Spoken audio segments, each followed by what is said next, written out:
Hello there guys, how's it going? I hope you're all having a good day so far. Today on The Legend of Zelda, Tears of the Kingdom, it is time for the first regional phenomena quest. And the one that I have chosen to do first is, of course, the quest of Rito Village, who are currently under this big-ass snowstorm that's going on. Now, the reason I've chosen to go with the Rito quest first, well, there are three reasons in fact. First of all, it is the one the game kind of very heavily points you towards doing first. Second of all, the game was marketed as Breath of the Wild, but with the sky. This one takes place in the sky, so it kind of feels fitting to do it first. And thirdly, we're about to go on a journey today. A musical journey. The music and atmosphere for this particular quest are immaculate and on point, and honestly make it a contender for my favourite main quest across both of these two games. It is absolutely fucking phenomenal, is what it is. Right, without further ado, let's paraglide on down and get started. Last time I mentioned that I'd kind of noticed a bit of echoing going on with my mic. And obviously I set up the throne link to try and get some donations going towards getting some proper foam backing for my wall. I tried something when I was recording for my video the other day, where I basically pinned a tea towel to my wall. It didn't work, it fell down, so I now currently have a pillow wedged behind my mic arm, which I'm hoping should do the job for the moment. It's better than nothing. Anyway, how are we all doing today? I hope we're all having a fantastic day. I have been really looking forward to today's stream. There is so much that I'm very excited to show off. Before anything, though, Zelda's got some stuff to say about where we're going. 100 years ago, the divine beast Varmeadow soared through the sky, and the Rito champion, Revali, was ever quick to celebrate his skill as its pilot. Many may have been put off by his bravado, but I found it encouraging. There were often subtle signs that he was someone who worked hard, unseen, to be certain he could back up his bluster. Well, at least they acknowledged that people didn't like Revali. I liked him. Let me guess, you have business in Rito Village as well. Well, sorry to disappoint you, but the bridge is down, there's no way across. Since the newspaper ran an article about the Rito food shortage, supply shipments have started to arrive, which is great. But with no bridge, there's no way to transport the goods to the Rito. I'm at my wit's end here. It's cold, especially now that the sun's gone down. I might have to throw another Hylian pine cone on the fire. Those things burn hot. Last time I stoked the fire with one, it caused a gust of wind that made my bangs all frizzy. Recently, that guy Gally tossed one into the fire next to some newspapers. The papers, they got caught up in a gust of wind and flew all the way to Rito Village. That's no way to treat the written word. Right, so, yeah. Pretty big change. The bridge to Rito Village has been knocked down. So there are numerous ways of getting across. You know, we could use our Zonai powers to make a device and fly over. We could make a bridge. Or we could pay attention to what the game is trying to teach us, because there is a lot of dialogue talking about pine cones. And for some reason, whenever you set a pine cone on fire... that didn't quite work. Hold on, let me... Maybe just try putting it into a fire rather than using a fire fruit. There we go. For some reason, when they burn, they create these massive updrafts. I'm not sure why they do that. I'm not sure why Nintendo made them do that, but it's pretty cool. Anyway, welcome to Rito Village. This place has seen better days. You don't know why I didn't use the fire that was right there to start with. I wanted to feel like I was using my own stuff. I wanted to feel, I don't know, useful.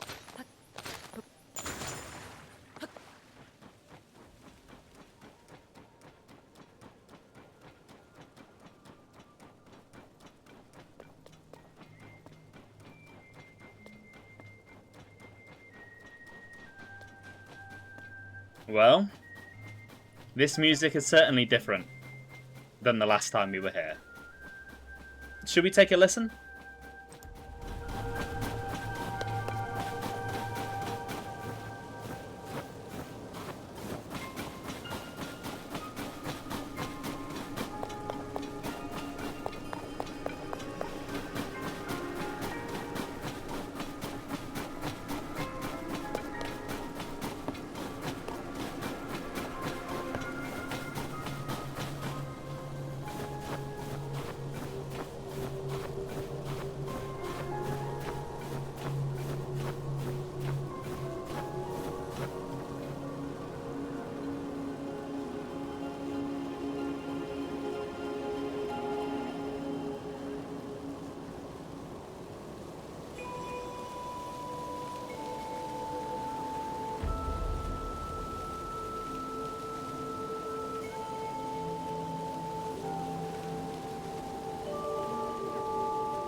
I love that they've given one of the towns a completely new theme from Breath of the Wild.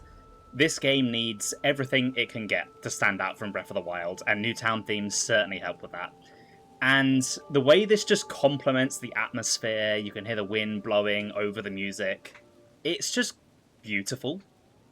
They took a really lively, energetic theme, like Dragon Roost Island, and they've managed to make it work as a really somber piece. I think that's pretty impressive. Right, before I head up into the village, Zelda's got some stuff to say.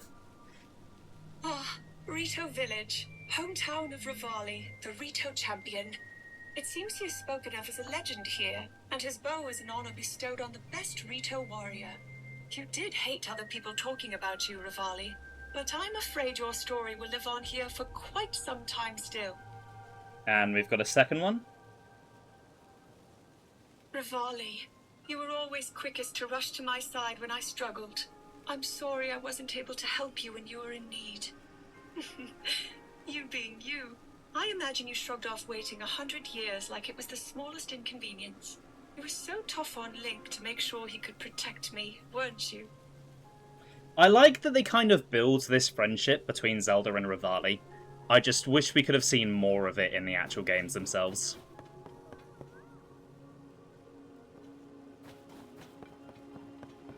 It actually makes Rivali come across as a bit more likeable than he does in his interactions with Link. Right.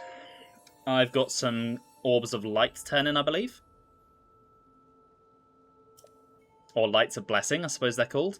I'm thinking... Since I'm going into a dungeon, a heart container probably would help. But I am also going to get one from doing the dungeon, so... No, I'll go with the heart container. Yeah.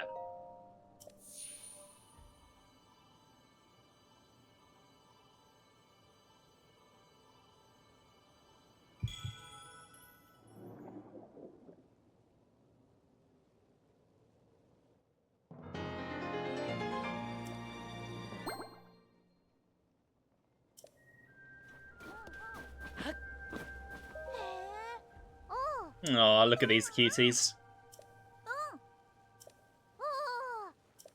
The Song of the Stormwind Arc. We're all going to sing it together to save our village from the upheaval.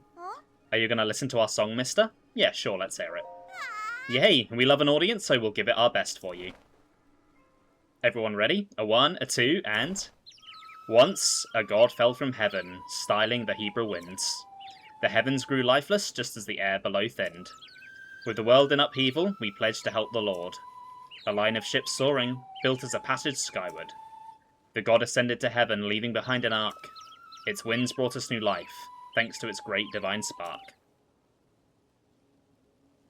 You know, this song is about the ark that saved Rito Village a long, long time ago. Something bad happened then, just like it's happening now. Hey, that's Stormwind Arc. Is it really real? I'd be so happy if it was. It definitely is. Papa told me it's always watching over us, high in the sky. We could sure use its help with this awful blizzard. Most of the adults aren't around anymore because of the weird weather. Well, if we don't have the Ark, and we don't have the adults, it's up to us kids to take care of the village. Practice is over for today.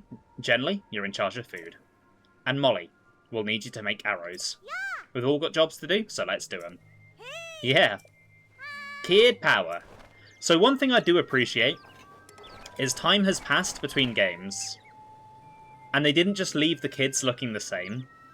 They have actually noticeably aged them up.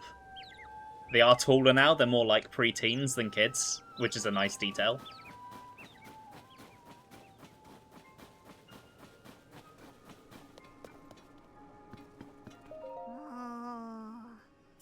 The beds are too soft and inviting. I know that feeling. I will take a Rito down bed, please.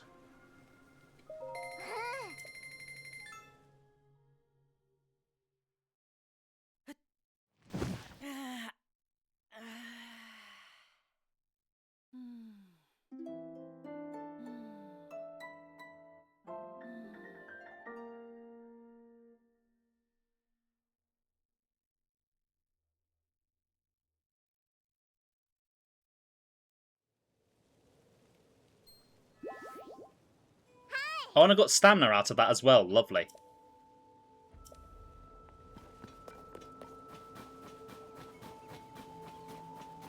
Well, I think I do see a shrine.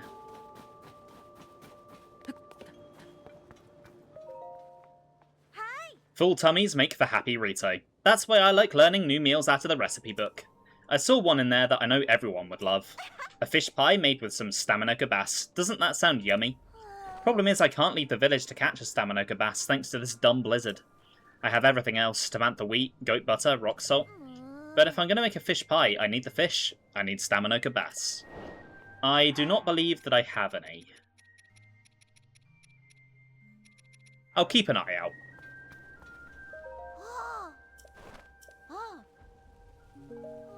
Right, do I need any of this stuff?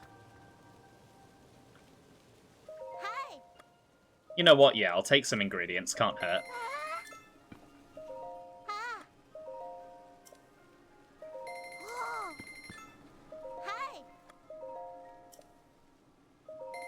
I think I'm okay for arrows, though. Yeah, I've got 91. Oh, a recipe book. That's pretty cute. I forgot that was there. Right, before anything, I should probably do this shrine. Guitarkis Shrine.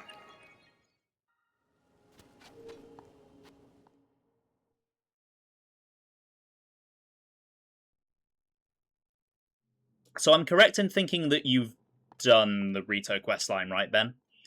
I'm pretty sure I remember you doing it when you were at mine.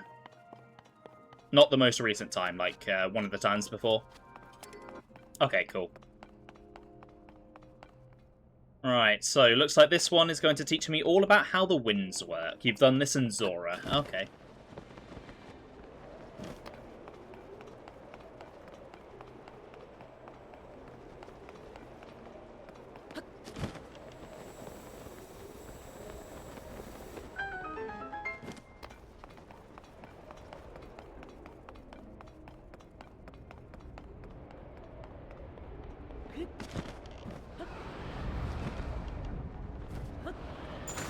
Okay, I love that you can break the ice by just skydiving through it like that.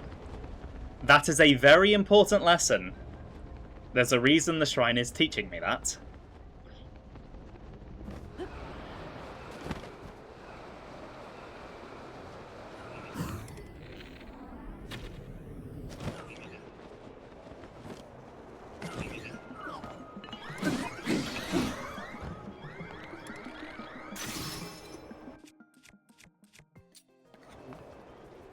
Okay, there you are.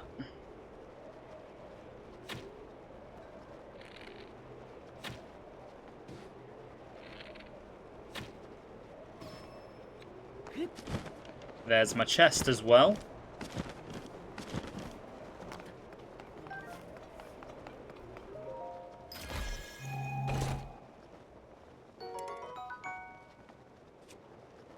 Yeah, let's get rid of the Bokobo. I don't think the Bokobo is going to do me much good.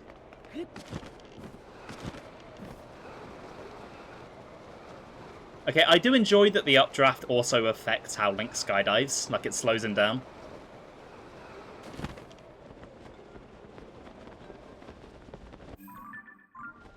Okay, that was a nice, short and easy one then.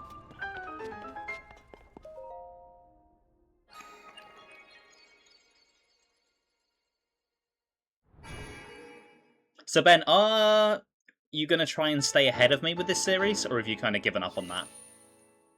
Because I can tell you which dungeon I'm doing next if you want, so you can do it before me. Maybe, okay. I suppose it depends on how much time you have. Hold on a fucking minute. I think I know what this is.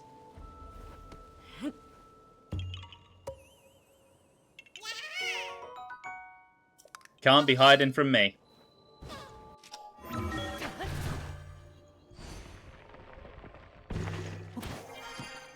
Okay, so that pops me out back near the shop.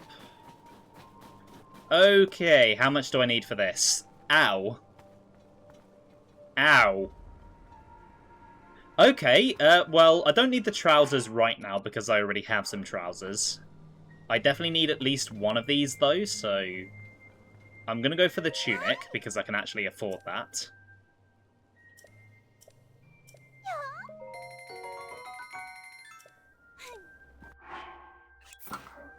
And then let's see how much money I can raise.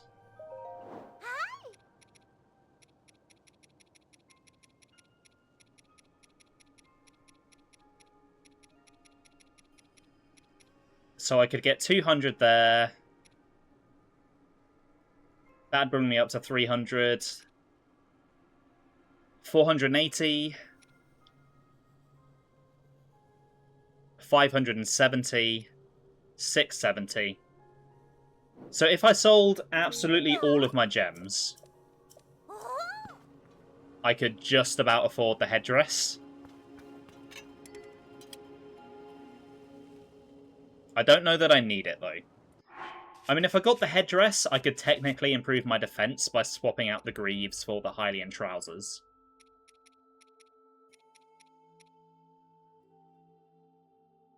And still getting the full double cold resistance that way.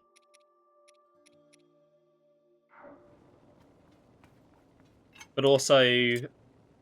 Actually, am I going to use the gems? I feel like every time I try to, I kill myself, so... Maybe I should just sell them. I'll just have to make sure I find some taluses to kill.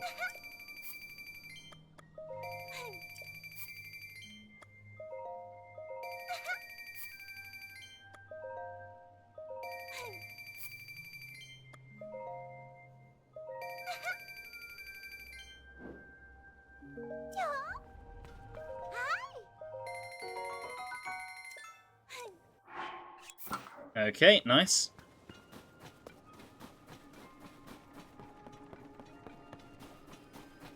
Okay, no one's home here.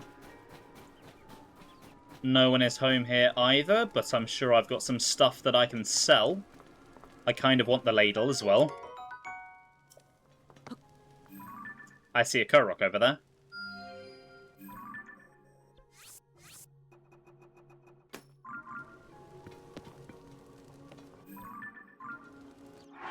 Right. What do I have? Do I have anything that can keep me warm? I think I've got a few... Yeah, I've got a few already. Actually, hold on.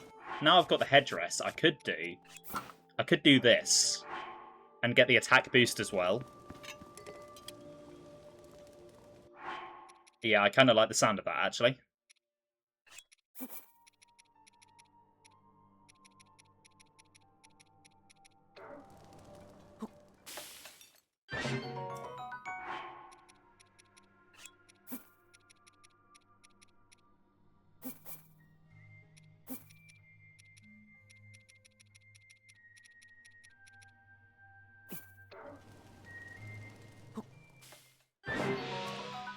Okay, the elixir could come in handy. I've got a lot of chilies. I might not even need the gear, to be honest.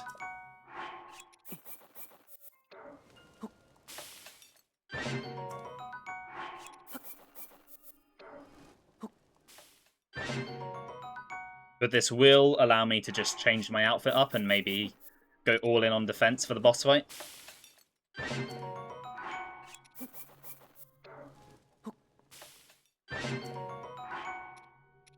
And then let's go raspberries, some wheat, some butter, and some sugar, and make some kind of like cake or something. A fruit pie, that sounds nice. Let's go for some oil, let's go for some butter, let's go for some salt, and let's sear a steak in it.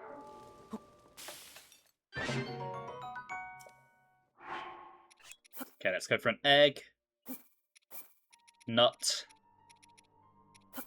butter, sugar. An omelette, okay. I was aiming for cake. I guess I didn't have any flour. Should probably make some gloom dishes, actually, as well, just in case. for when I'm next down in the depths.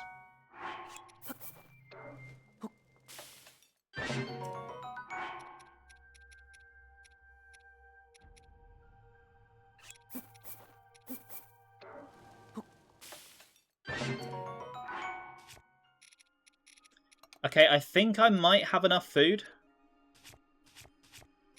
I have quite a bit.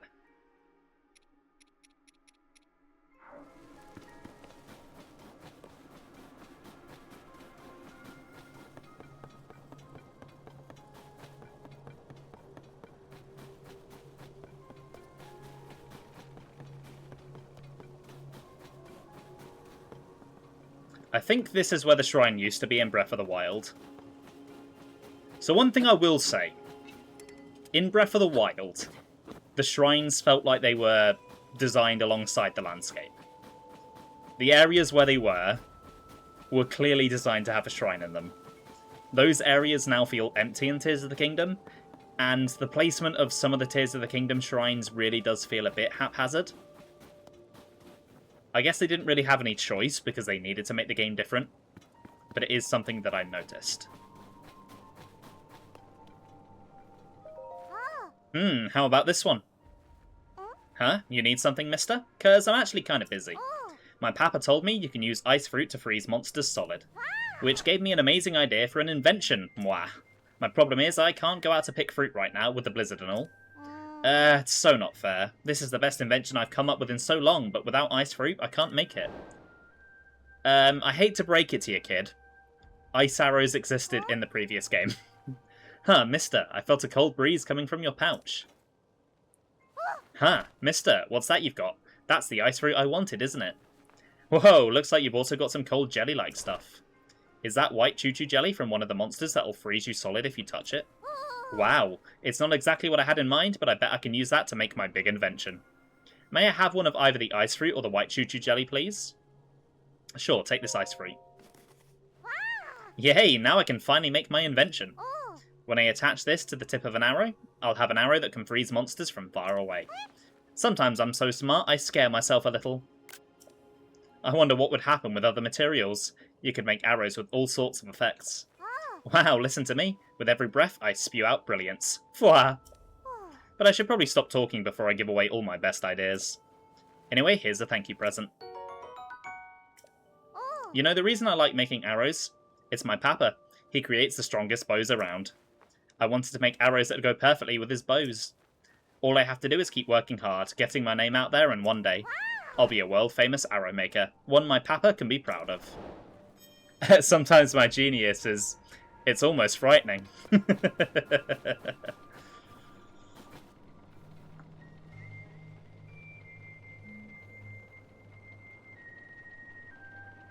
Okay, first of all, I spy a chasm.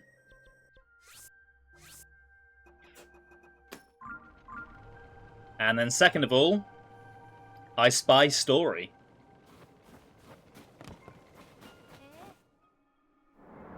That's not fair at all!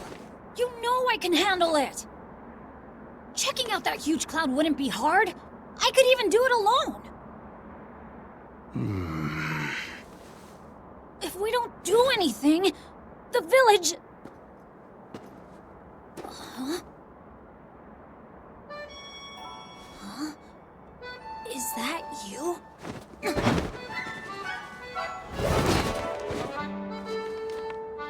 It is you!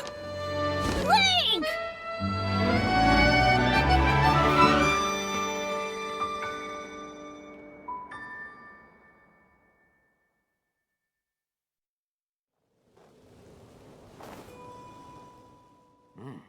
Link, they told me you were missing. It's good to see you doing well.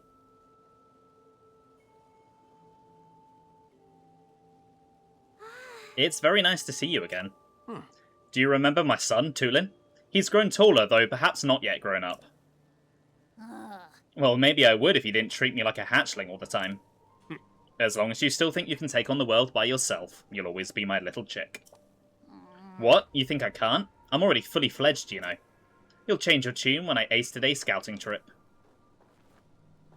You can all keep wasting your time treating the Song of the Stormwind arc like it's real, but not me. Listen, you... Unbelievable. Tulin wants me to let him go find what's causing the blizzard, and he's having trouble hearing no. He mentioned a song. It's an old folk song here in Rito Village. Long, long ago, when we faced a different sort of upheaval, the village was saved thanks to a great flying ship. Also claims the song that's been passed down through generations. It's a song for children, mind you. Few adults still parrot it as if it were true. Still, every now and then you get reports among the Rito of a flying ship. Combine that with the blizzard caused by this upheaval, and it seems less far-fetched.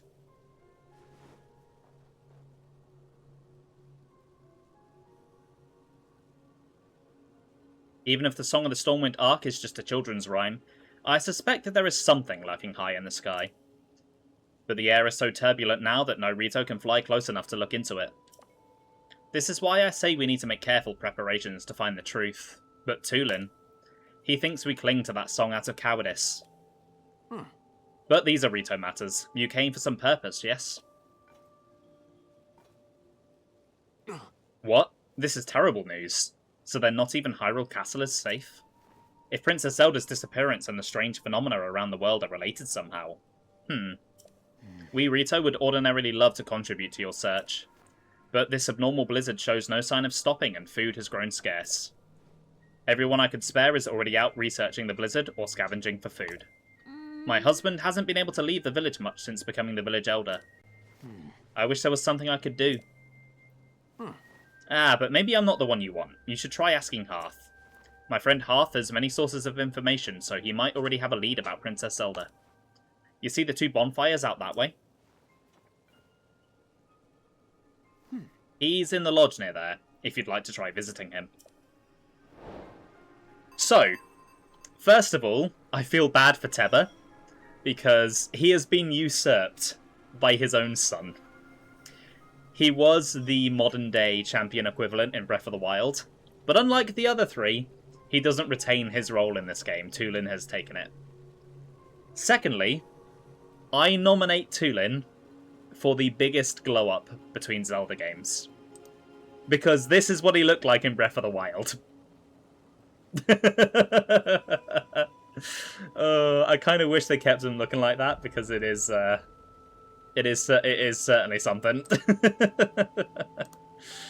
Right, let's continue exploring the village for a bit, and while I do, Zelda has some more stuff to say. This plaza has been named after Revali. It's said that he boarded the divine beast from here the day the calamity began, and for that reason, and in his honor, it was given its name. The fact that the design on the ground has been carefully maintained and unchanged for 100 years shows the immense respect the village holds for their legendary warrior. And then she's also got some stuff to say about Teba. Kennelly, the village elder of the Rito, told me that he intends to pass his role on to Teba. He hadn't believed that a single Rito could serve both as the elder and the protector of the village at the same time. But when he saw Link and Teba face Meadow, needless to say, he has no concerns whether the Rito will be in good hands with Teba. Okay, I guess it's Teba, not Teba. Right, I don't think there's too much more to do in the village, so I'm going to get on with things. Do you have games on your phone? It really does give that vibe, yeah. I love Tulin. Oh boy. Just who I wanted to see. I fucking love a Wizrobe.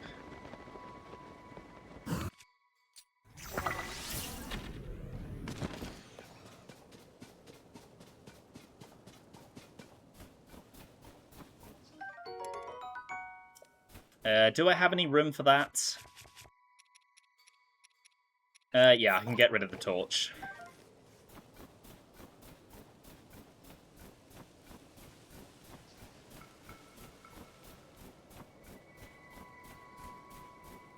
Oh my god. Look who it is. What the fuck are you doing out here, man? Where's your jumper? It's freezing. What are you doing? Right, let's figure this out then.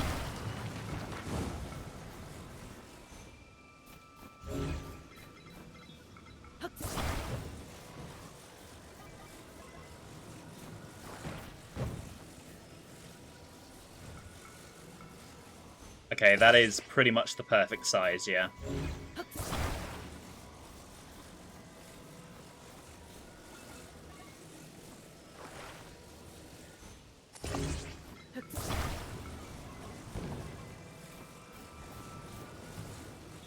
Slot that under there, now you can let go.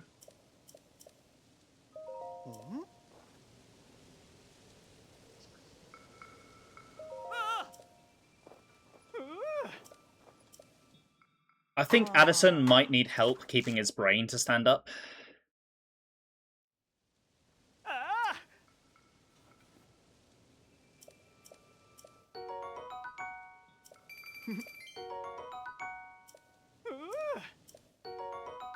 Oh, a bomb, thank you. Love a bomb.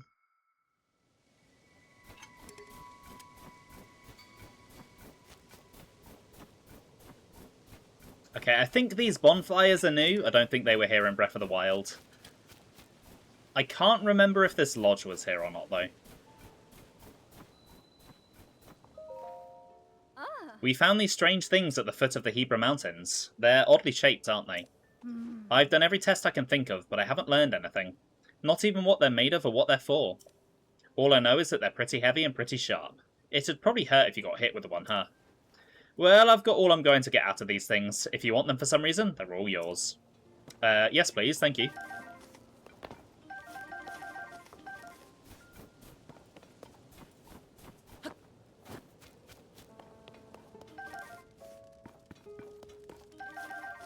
Don't mind me, just stealing all your stuff. I'm drawing up a special menu for those out scavenging for food or investigating. Ingredients are hard to come by in this blizzard, but we'll be fine if we get a little creative with our cooking. With the right ingredients, a little food can go a long way. For example, a pinch of spicy pepper warms you up so you don't notice the cold so much. We do not have many of them here, but you are welcome to what's available. In tough situations like this, everyone needs to look out for each other and help where we can. Link, you're alright.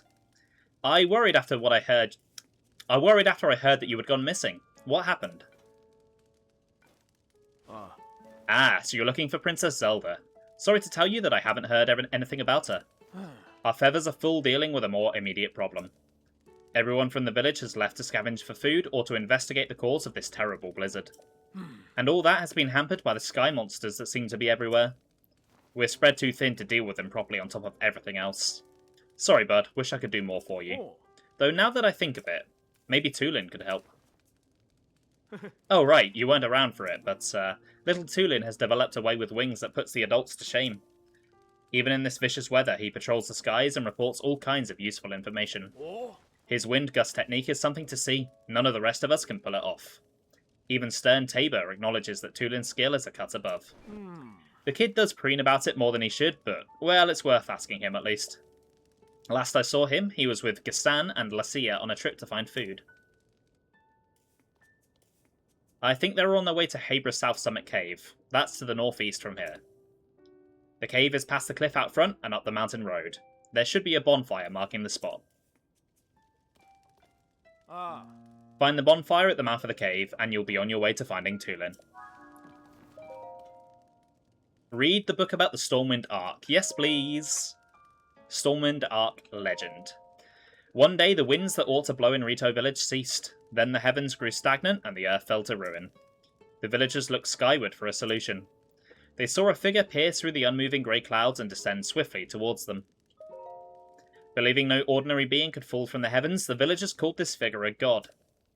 And the god stood atop a hill day after day, longing to return home to that island in the heavens. The villagers, forgetting their own troubles, tried to carry the god home on their proud wings. Yet who could say how far it might be? The place this god came from. The Rito took flight in turn, each hoping to reach that place above the clouds. Alas, none had wings strong enough. Seeing this, the god told the leader of the village that returning to the heavens was possible if the Rito gathered materials. Their spirits high, the villagers set about doing so.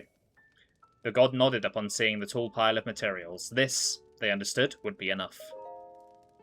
The god poured a strange power into the pile and several small boats were assembled. Cautiously, the villagers boarded. The small vessels began floating up into the air. With the god leading them, the boats rose higher and higher, soon passing through the thick clouds. The vastness of the heavens took the villagers' breath away. Floating islands dotted a clear blue sky. The villagers rejoiced songfully, and then with reluctance returned to the earth. One day, winds at the village roared back to life. In shock, the villagers looked to the sky. Floating above them was an enormous ship that the god had sent in gratitude. Numerous oars on both sides began to move like wings, soundlessly churning the skies. Air blew across Hebra once again. The skies cleared and blooming flowers rose from the ground. The god had given them the blessing of wind. This ark that saved the village from catastrophe came to be known as the Stormwind Ark. So ends the story of the Stormwind Ark that saved the village long ago. Once a god fell from heaven, stilling the Hebra winds. The heavens grew lifeless just as the air below thinned. With the world in upheaval, we pledged to help the Lord. A line of ships soaring built as a passage skyward. The god ascended to heaven, leaving behind an ark. Its winds brought us new life thanks to its great divine spark. Okay, we got some interesting legends and lore and stuff going on here. I'm a sucker for this kind of stuff in a game. I love world building. I especially love world building that then ties into the story.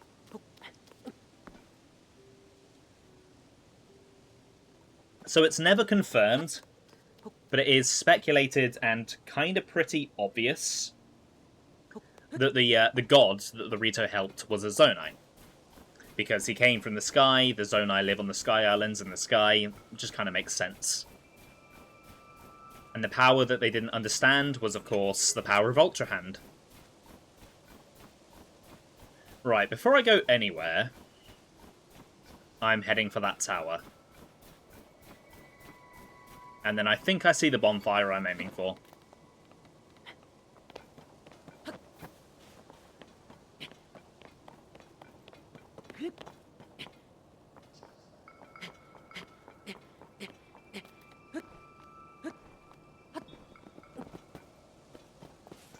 A lot of spikes around here.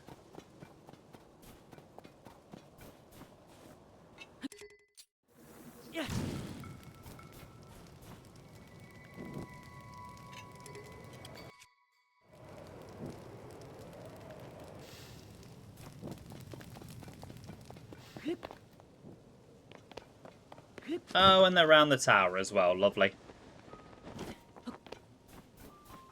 Well, it wouldn't be a tower without a challenge to get inside.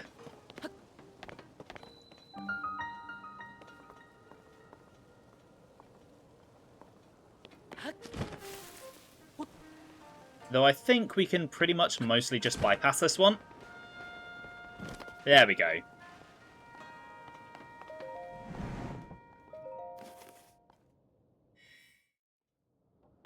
And up we go.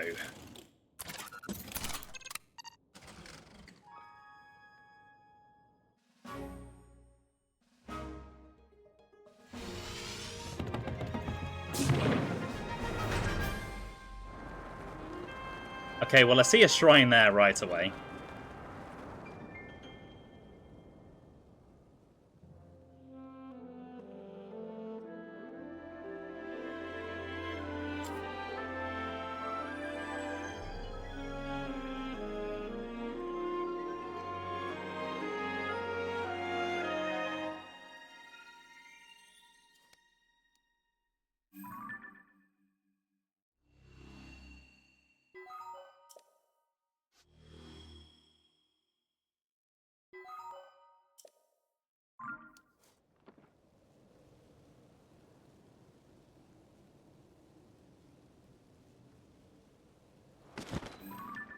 Right, so there's a shrine there.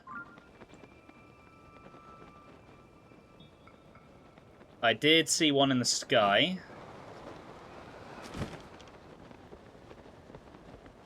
But now there's a cloud obscuring the way. Let me just see if I can land over here and identify it. Yeah, it's up there. Okay. Well, it's a little bit of a distraction from the main quest, But seeing as I'm here, and seeing as, you know, I've got 4 hours to play with today, I might as well.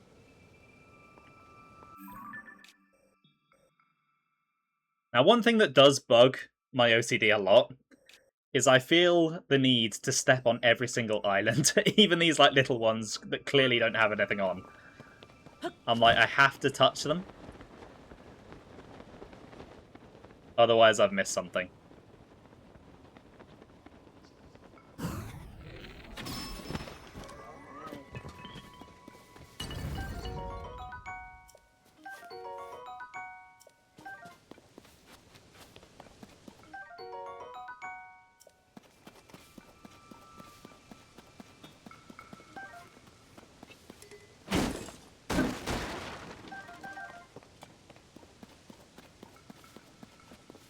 Okay, I did see, though.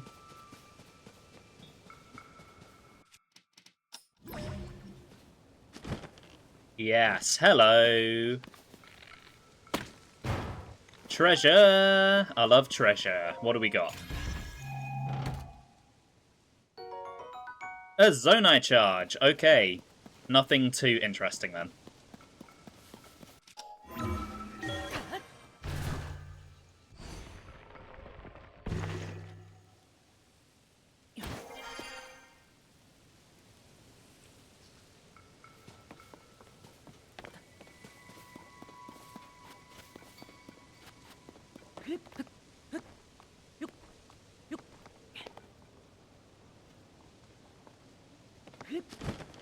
I'll take these Saflinas, please. They will come in handy later. Not today, but later.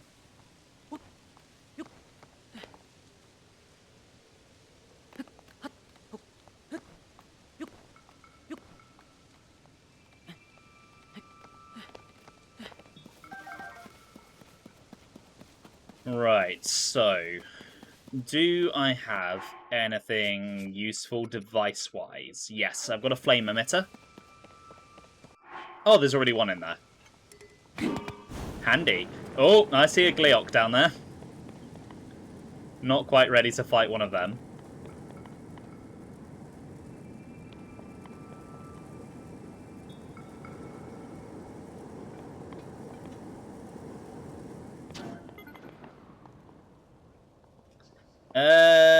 I don't think I quite have the height to get over there yet.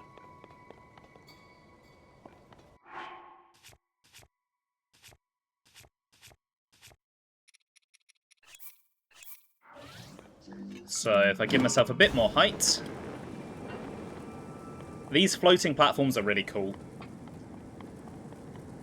They're a great way to get around the skies because, you know, even if you run out of power, they're not going to fall.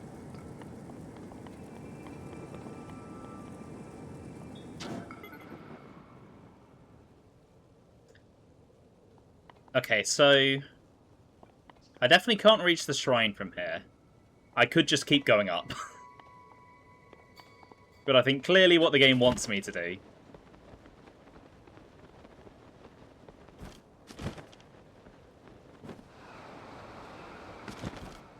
There we go.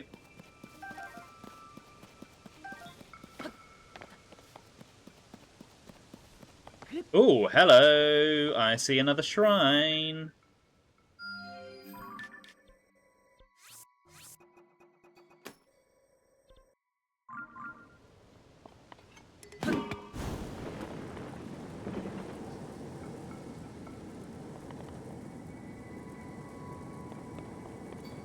If there's one thing about this game that impresses me, it's how detailed Hyrule still looks from this high up. Obviously, it must be using LODs, but it masks them really well.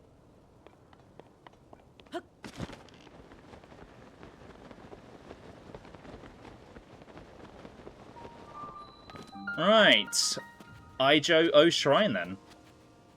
Let's see what you've got in store for me.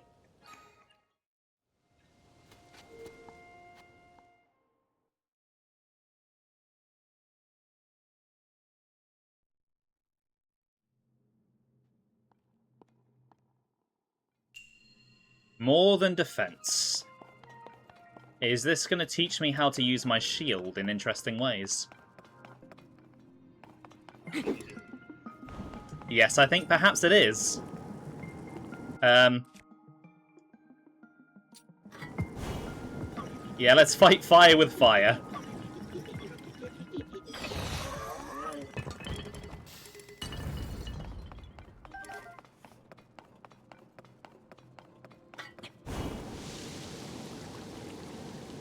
You know a certain company that probably wouldn't have thought to use LEDs? I wonder who you could be talking about. Oh, hold on. I've got an idea. What happens if I put ice onto my shield?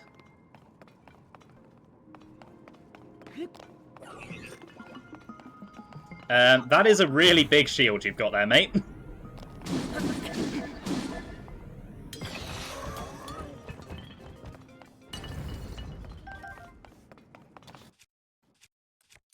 Alright, let's crack this open. I've got to say, having a flamethrower shield is a much nicer way to melt those than in Breath of the Wild. Ice just used to take so long to melt in Breath of the Wild, it was really annoying.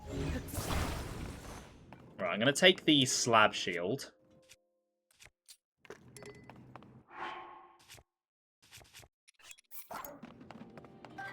Because I'm assuming I can use it to block this fire.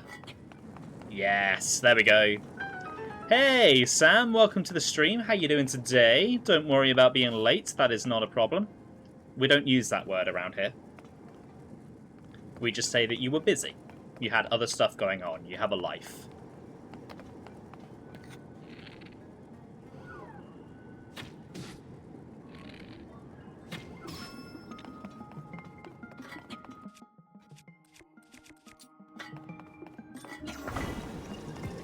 Oh, hello.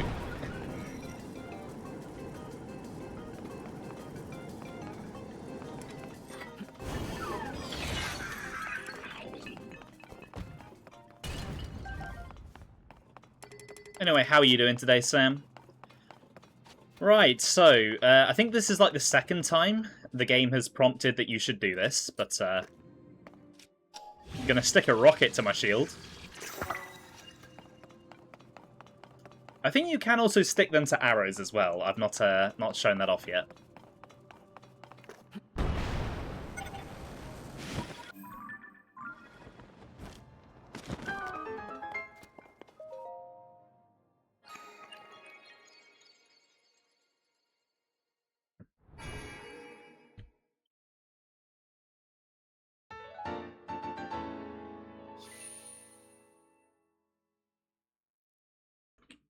How's Zelda going? Pretty well so far. I've been to Rito Village. You missed the music, I'm sorry. And yeah, I'm just slowly making my way towards Tulin. I got distracted by some shrines, though. As is wont to happen in this game. It cannot but happen.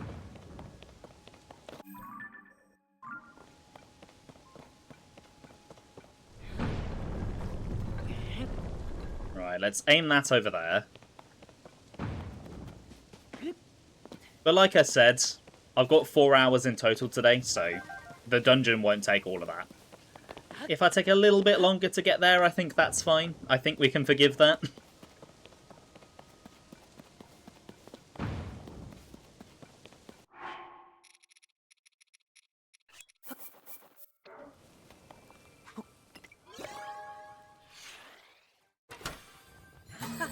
Okay, I see some rockets. Some bombs, some flame emitters, nice.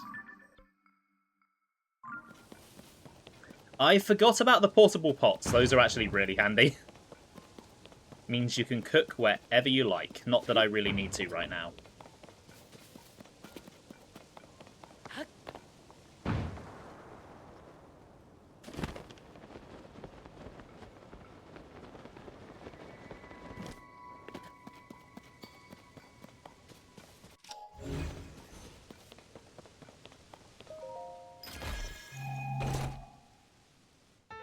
Ooh, nice. So yeah, these are a new mechanic. They work pretty much exactly as you'd expect. They're kind of like the charts from Wind Waker. They will mark somewhere in the depths where you can find some treasure. Alright, I did see. Yes. I'm not going there now, but that will be important later. 1 hour of the stream will be taken up listening to the boss music. Potentially, yeah.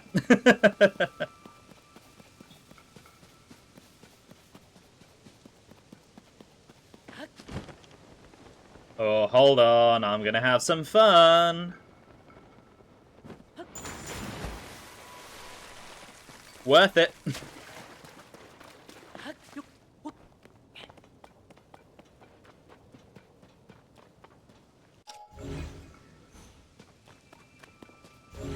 Oh, there was a chest there. I just completely didn't see it.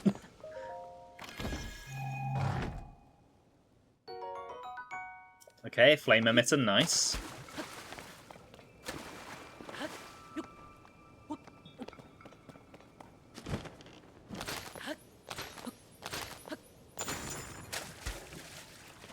And what do we have here? A balloon.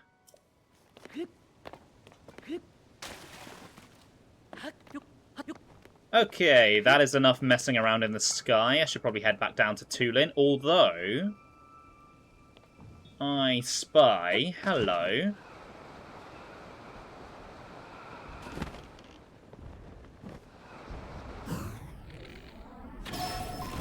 It's time for a new type of boss. Meet the Flux Construct.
I love these guys. I think the design is just really creative and unique, and there's just so many different ways to fight them that they're always fun. It took me ages to realise that you could just pull them apart with Ultra Hand, and I think the fact that you can is awesome. I think they're just really well designed to take advantage of all of your Zonai abilities. Like, you can obviously pick them apart with Ultra Hand, you can ascend up through them, you can use Recall on their attacks to ride up to them. They're just a really cool boss. And even if we don't get, like, Zonai stuff in the future, I would love if they find an excuse to bring these guys back. I would like to fuse that to something, but I don't have a weapon free. I'm going to get rid of the iron ball, I think.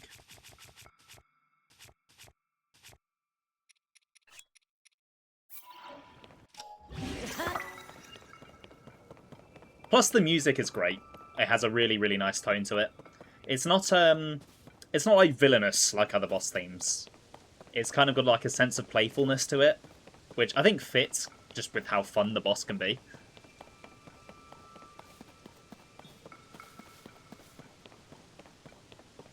Okay, I don't actually need to go up, but I kind of want to ride this anyway.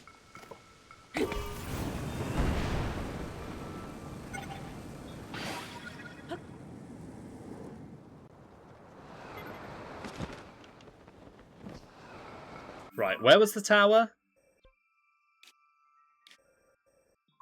It was down here, wasn't it?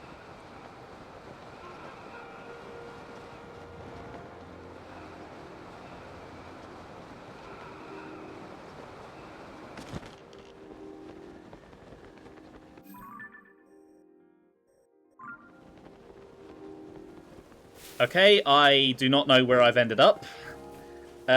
He reminds you of a mini-boss from Gunstar Heroes on the Mega Drive. I am not familiar with that game, so if you could put it in the Discord and show me what you're talking about, I'd appreciate that.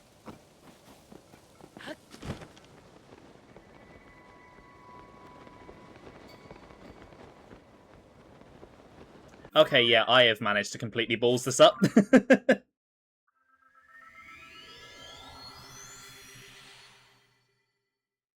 I'm just going to blame the storm. I couldn't see properly.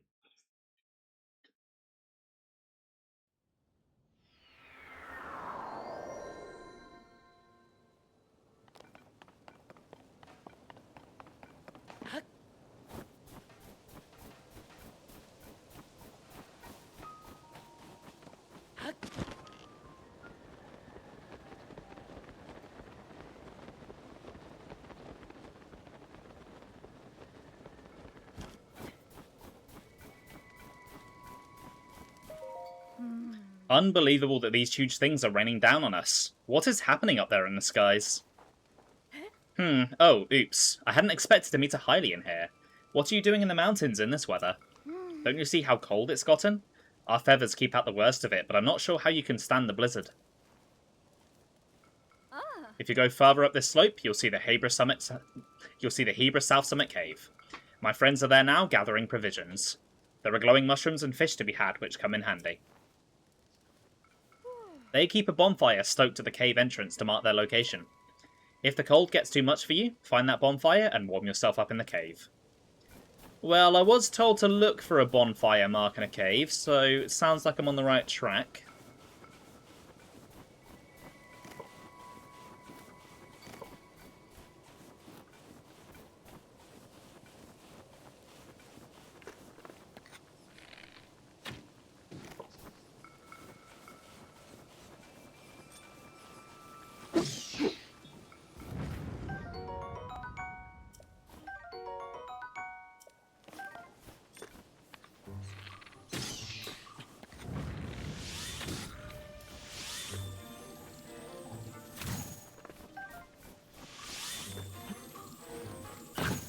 You want to be careful with those ice fruit, mate.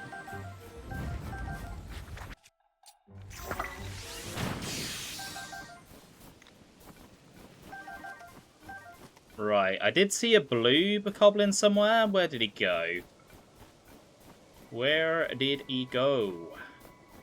Oh, there's a whole group of them. Well, that changes things. There's only one way to deal with a group of them.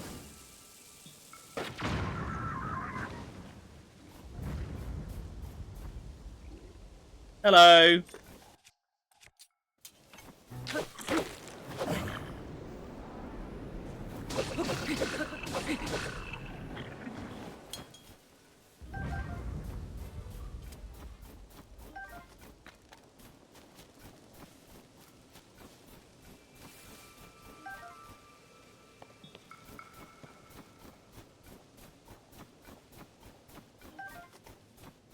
Okay, one thing I really appreciate... God, I cannot get my words out today. One thing I really appreciate about this part of the game is that they've actually worked Hebra into the main story. In Breath of the Wild, it was basically just a side area, and there wasn't really any reason to come here. Here we go. I feel like I should maybe do the shrine, but I'd have to climb. And it's kind of on the wrong mountain. I thought the cave might be in that mountain, and I'd go up.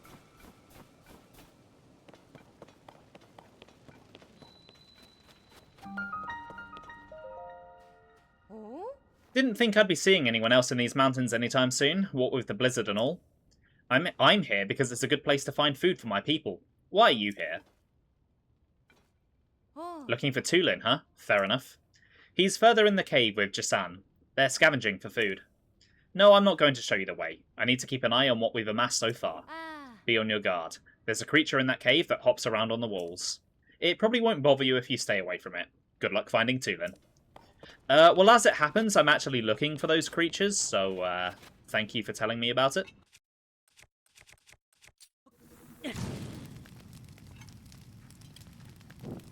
Right, I need all of those lizards.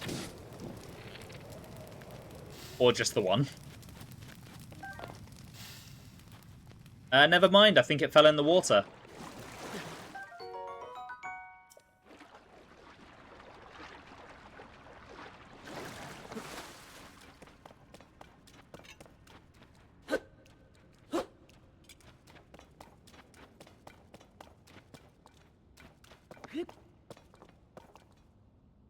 Okay, just want to make sure that these thorns aren't blocking like a secret route or something.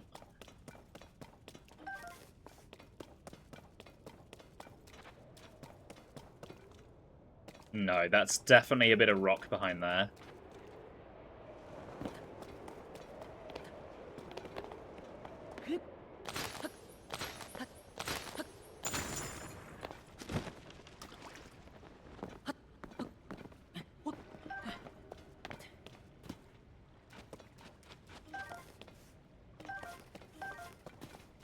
I should have fused that rock to one of my weapons, because now I don't have something to mine with. I guess I'll use the cage. No, I won't.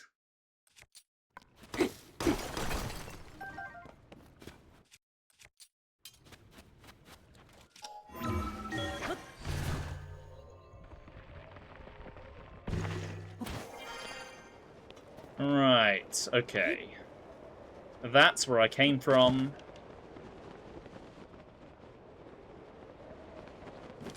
Are there any other ways? Yes. Wait, no, this is where I came from. Is it? Yeah, it is. Hold on. Give me that.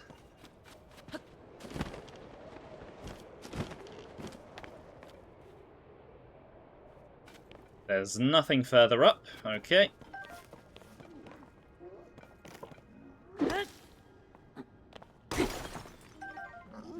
I hear a Horriblin.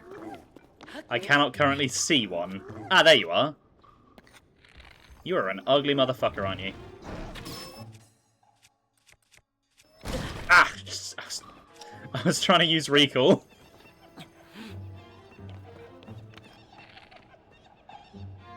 I got confused with the Breath of the Wild controls for a minute there.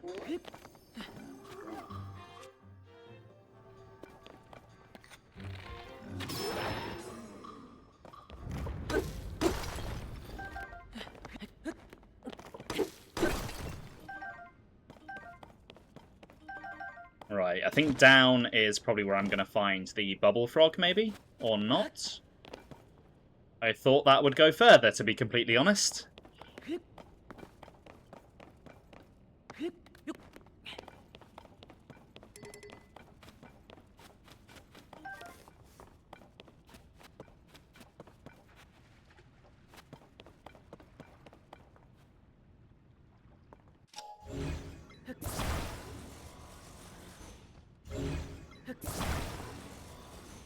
No, no, no, no, no, no, no. There we go. Right, let's make a nice big fire.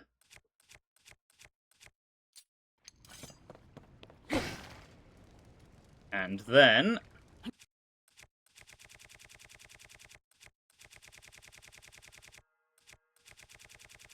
here we go.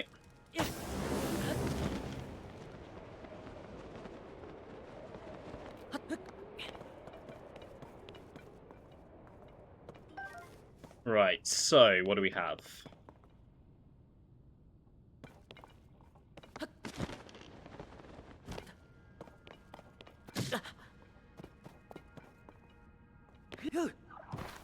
Here's the bubble frog.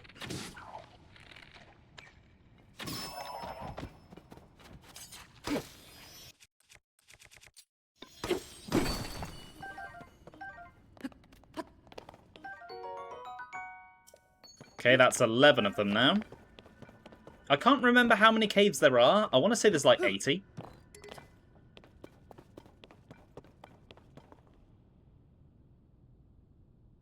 Okay, I think in terms of ways out of this room, that is it. So, I think I can head on my way.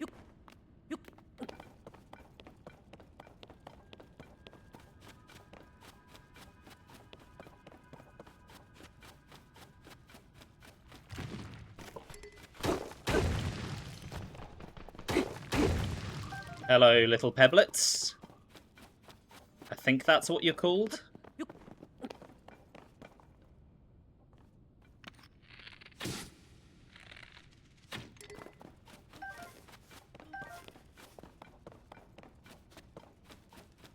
This is a really long cave. I forgot about this. What are we going to do with that boy? It's just like him to fly off on his own and leave all the food we collected behind. Oh. Well, I'll be. What is a Hylian doing all the way up here in such a fierce blizzard?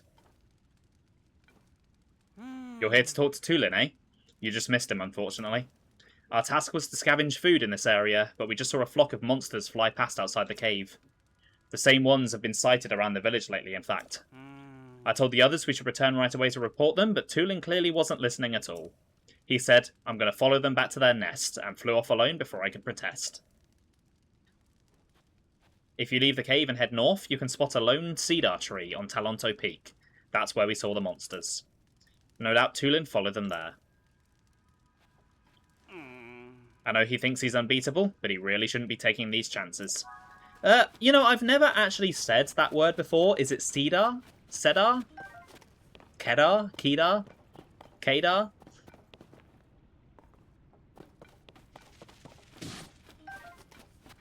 Oh dear. I'm sorry, lizard.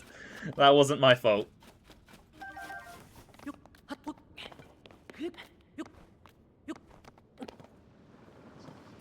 Right, so a lone tree.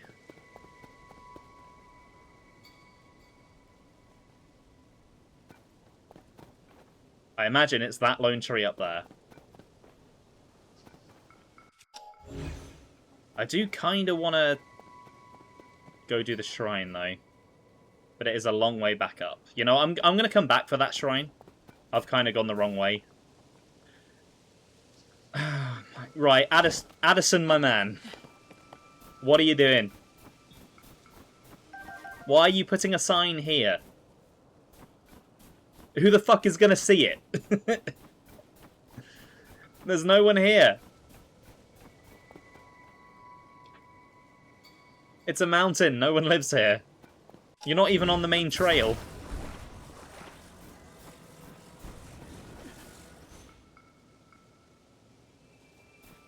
He's advertising to the monsters. I'm not sure that's a good idea.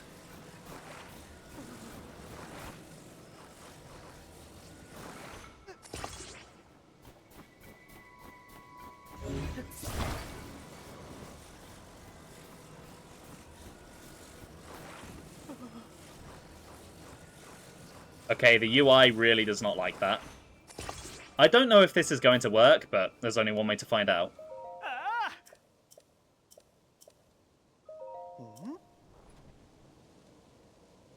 Does that count? Apparently that counts. Okay. I'm not going to question it.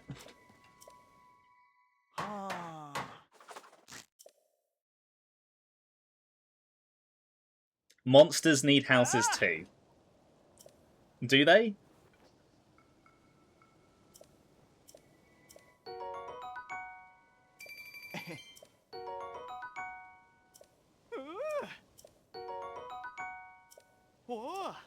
Okay, so I was expecting it to like transition to being flat on the ground like it should be. I didn't expect it to stay this way. Oh dear.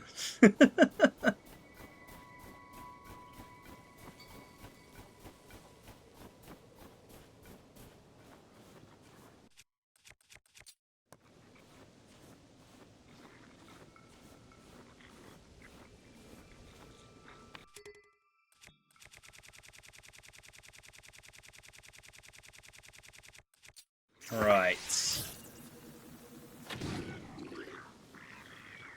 Okay, well I wasn't planning to shoot him. I was actually aiming for the boxes, but it's fine. Well, there goes my plan.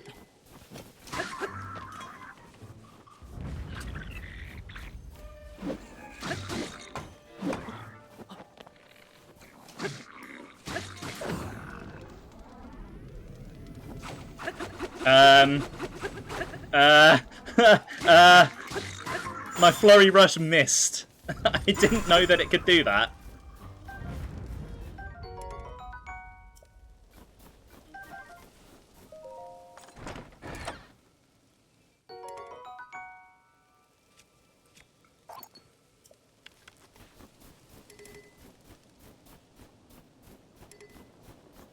You learn something new about this game every day.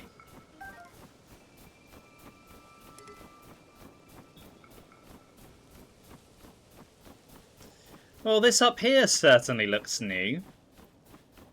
And it has a very different architecture style than the other Sky Island stuff that we've seen. Oh, boss Bokoblin. Okay.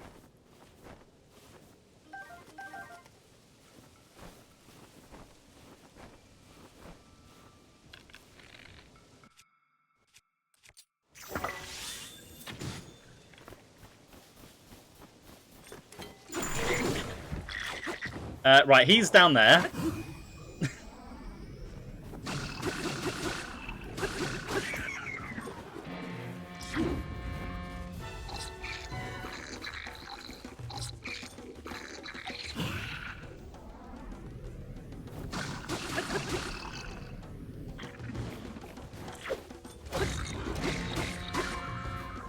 I will take your mushrooms, thank you.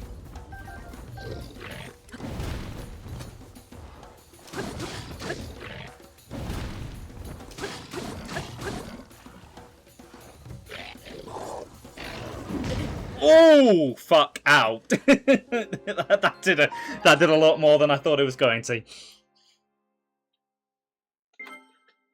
Where was my last save?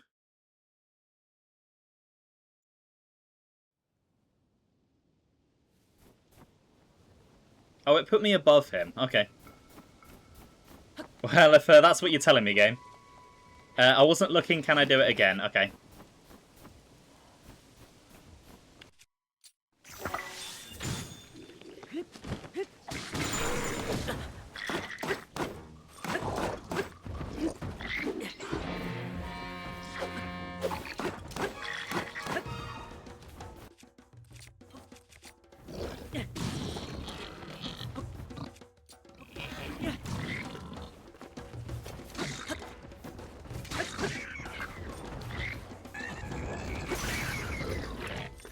Ooh, okay, right. I definitely need to eat something.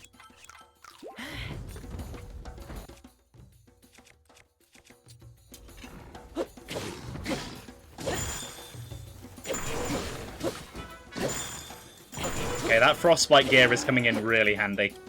It was a joke for sure. Well, too late now. Hey, Iron Pro, welcome to the stream. How you doing today? God Gamer. I know, right? You should never doubt me. Whenever you doubt me, always know that I will come through in the end.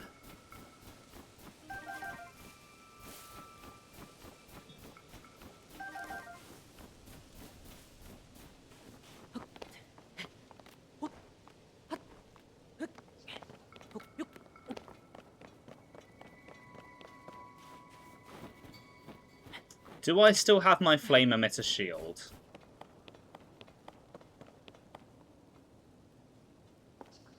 You know what? No. That is clearly a bokoblin in there, so I'm just going to leave him be. Always doubt him, so we'll come through. I suppose that's one way of looking at it, yeah.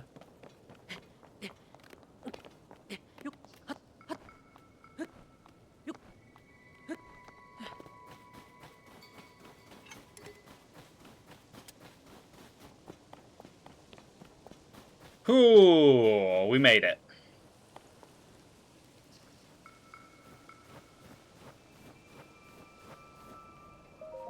Stupid monster. What? Link? Where did you come from? What happened? Oh, you see? That rotten monster took my good bow. See? That's the bow napper.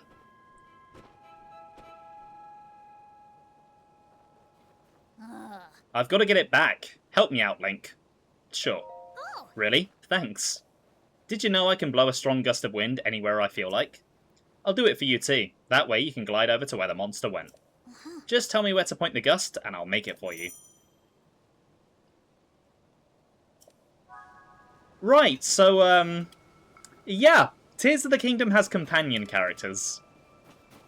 I think that's really cool. This is something I really wanted Breath of the Wild to have, but because that game was all about loneliness and the wild, it didn't. But Tears of the Kingdom, as per the director's own words, is about making connections.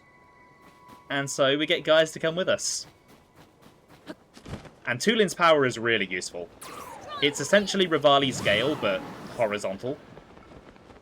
Its use cases are different, but they're both very useful.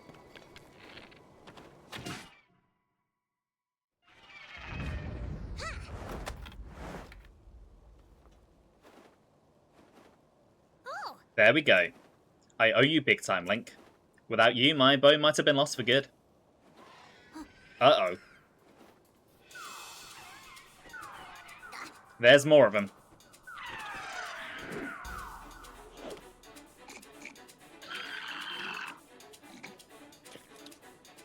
Alright, they're not going to make a fool out of me twice. Let's go get them together.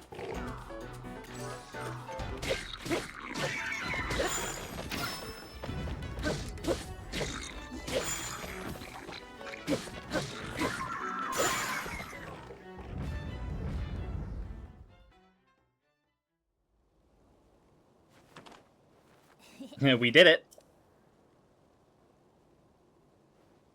Hey, look, I think this might have been a hideout for those monsters.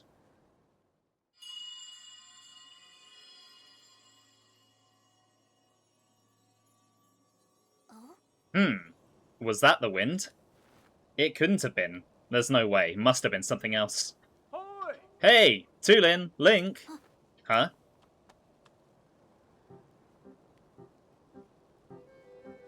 Oh.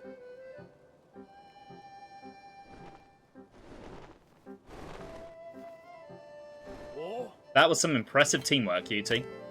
Oh, you saw that, Hearth? Talk about embarrassing. I didn't listen when Jasan tried to stop me. I thought I could handle it. But I ended up losing my favourite bow to those stupid things. I thought I was fully fledged, but there's probably no way I could have gotten it back on my own. I bet now you see why we were treating you like a small chick. Yeah. You were right. It really is important to work as a flock. I think I finally get what Dad has been trying to tell me all this time. Is that all there is to the story? It seems unlike you to let your bow be taken, Tulin. Oh yeah, funny story about that. There was this whole thing with Princess Zelda. I spotted her getting attacked by a monster. It was such a surprise that I dropped my guard and it stole my bow. But I guess she was fine because then she zoomed up above that cloud. What? Princess Zelda flew above the cloud? How can that be? Seems like a stretch, but we're not going to get to the bottom of it sitting around here. Tulin, Link came out here looking for Princess Zelda. You should go with him and investigate the cloud you say the princess soared into. Huh? But I thought that wasn't allowed. I got a report before coming here. We think it's likely that the blizzard is coming from inside that cloud after all. I want to see for myself as soon as I can, but the strong winds make any approach from the sides impossible.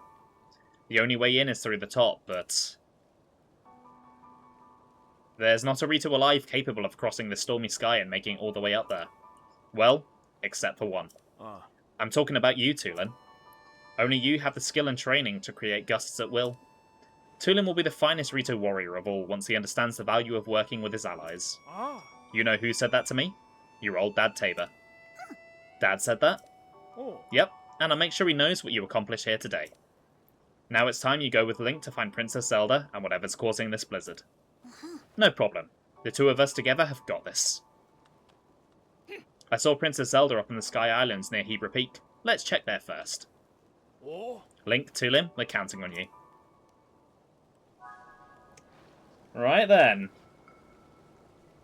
Let's climb, shall we? Character arc complete. It's nice when characters actually have an arc, even if they're simple like that. Hey, NojaPro321, welcome to the stream. How you doing today? Hope you're having a good day. Oh, hold on. Apparently I don't have a weapon. Not the best. Oh, I'm sorry to hear that. I'm doing pretty well, thank you. Just enjoying some Zelda.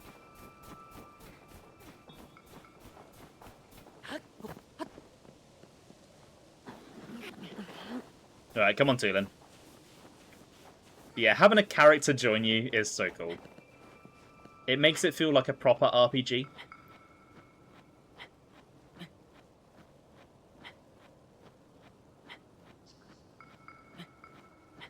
Oh yeah, I love this game.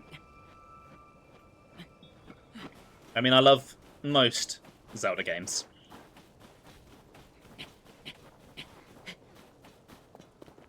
Okay, I see a way up. Oh god. I also see a Korok. I hope they bring the idea of companions in future games. I think the way they're implemented does need a bit of work, but yes, me too. Just after 9 years and 13 times, you've 100% finished Breath of the Wild. Wait, do you mean after 13 times you've finally done it? Or have you 100%ed it 13 times? Because that would be wild. Aw. Where are you going to, little buddy? Oh, you're going over there? Okay. Well, I think I know how to get you over there. Beat the main story 13 times, but you've 100% completed it for the first time. Right, okay, that makes sense, yeah. It's no easy feat 100%ing Breath of the Wild, so well done. No, no. Oh, for fuck's sake. Yeah, back here.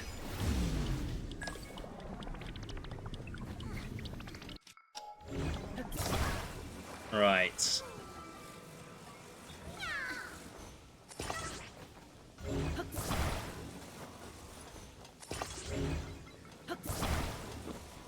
Okay, Mr. Korok. I hope you're prepared for liftoff. This is not gonna work. I need something to, like, lean him against.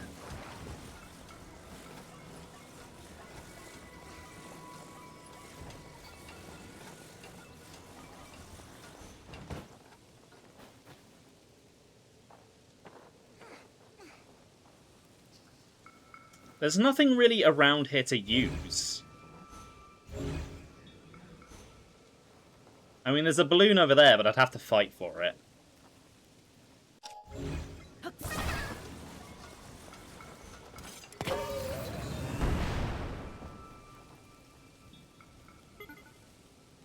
Okay, well, it works.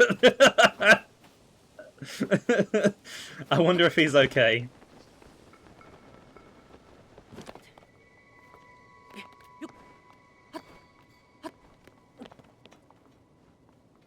I mean, he did just smack into the cliffside at, like, Mach 3, so he's probably dead.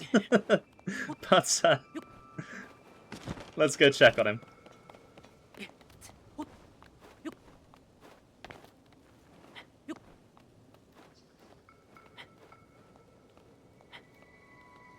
So, are you going to 100% Tears of the Kingdom now that you're done with Breath of the Wild, then, NojaPro? Because let me tell you, ooh, it's quite the journey, that one. Wait.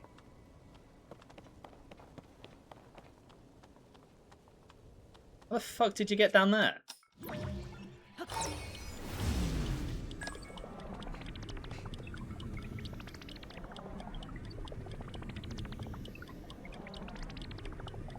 So he hit the so he hit the cliff and he just went rolling down and fell. I feel really bad for the little guy.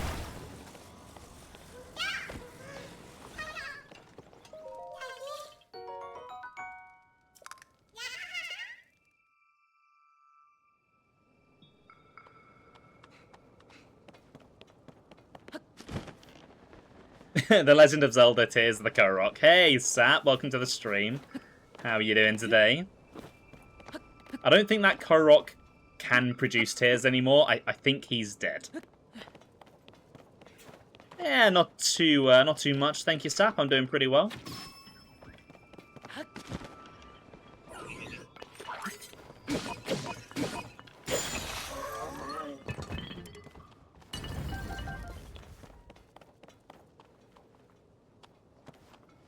Okay, I think I can just about climb that. Working on a job application. Oh, right, okay. Well, good luck. I hope it goes well. Is it a particularly exciting job?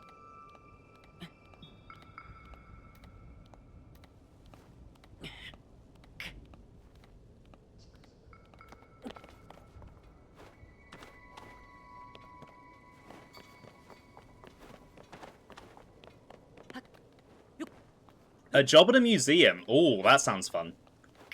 I hope you get it. That sounds actually really fun.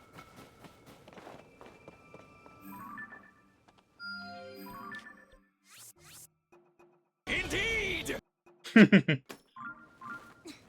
Right, let's mark that for later. And then start the climb. But what does this have to do with Shulk? I thought I did see a shrine, but I must have imagined it.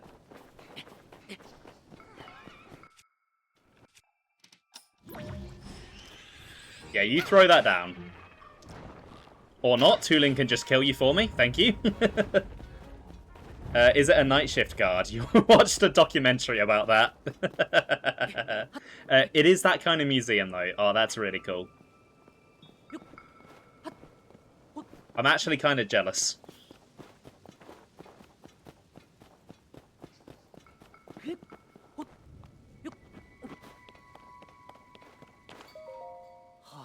If only it were possible to find out what's inside of this blizzard.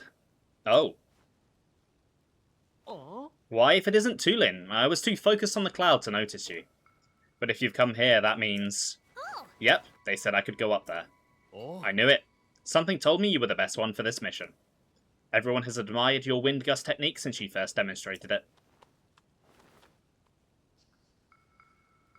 You may be the only Rito capable of rising above the cloud to find the truth among the turbulent skies. Give it your best shot. I'll be here watching for your return. Thanks. Between Link and me, you won't be disappointed. Right, well. It's time to climb. Welcome to the Rising Island Sky Chain. Or Rising Sky Island Chain.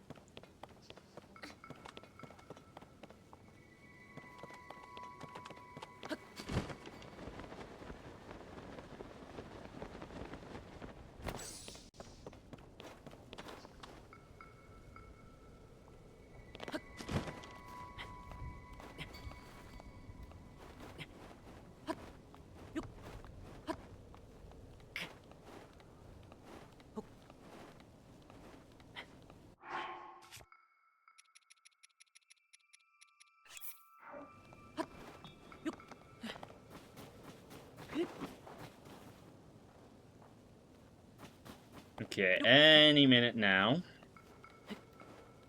We should have some music kicking in. Let's see if you get it. I'm feeling confident. I think you will. You're a smart guy, you know your stuff. Right. Before I fully head up here, Zelda does have something to say about the Hebra Mountains. When I look at the Hebra Mountains now, I can accept something I couldn't 100 years ago. The energy blast that shaped the peak 10,000 years in the past indeed came from the castle. Perhaps these mountains were always trying to teach us about the past. I should put together a survey team to investigate and make sure we aren't missing any other such messages. Okay, so that is twice today that Zelda has corrected my pronunciation. I don't like that she does that. Makes me look stupid.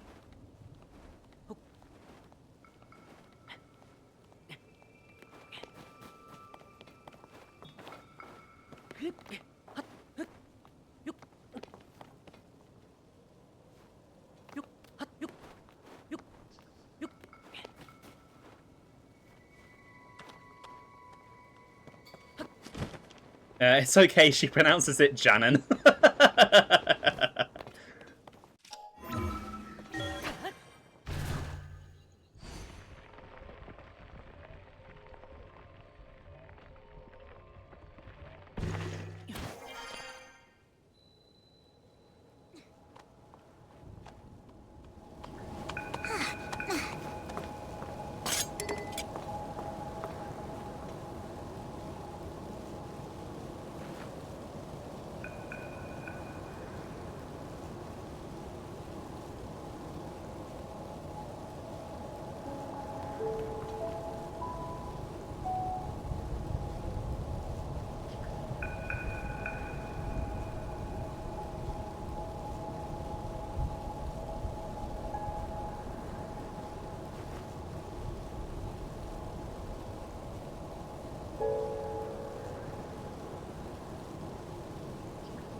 This part of the game is one of my just favourite parts of any Zelda game.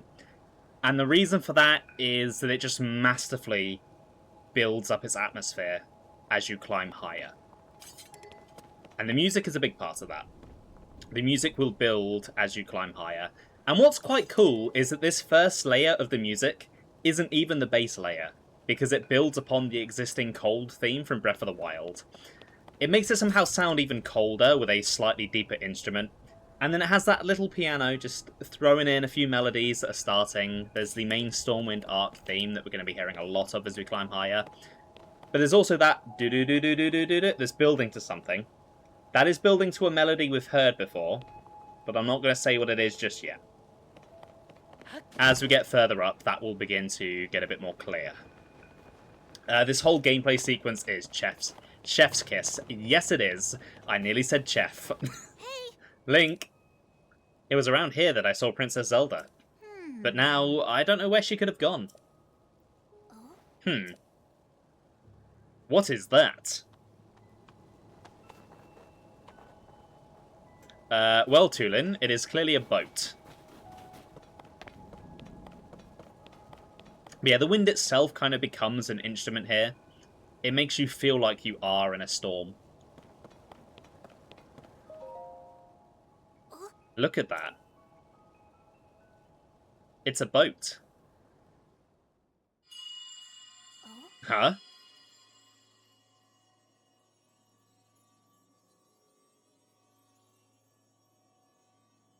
Come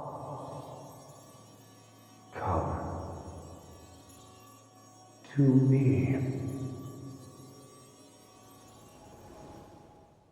Whose voice was that? Was it coming from somewhere up there?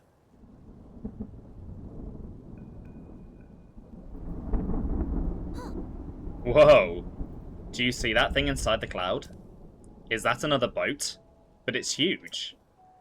There's tons of those little flying boats too. You know what it reminds me of? A line of ships soaring built as a passage skyward. The god ascended to heaven, leaving behind an ark. This whole thing is just like the song of the Stormwind Ark. Oh. Was that children's song true after all? You heard that strange voice too, right, Link? I'm sure I heard it say, "Come to me." It's like it was calling us up there. I don't see anything around here that would lead us to Princess Zelda. Maybe she went over to that ship? Well, nowhere to go but up. Come on. I agree, Tulin. Let's begin to climb. The architecture here is just really cool as well.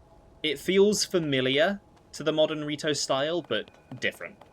As if thousands of years separated them.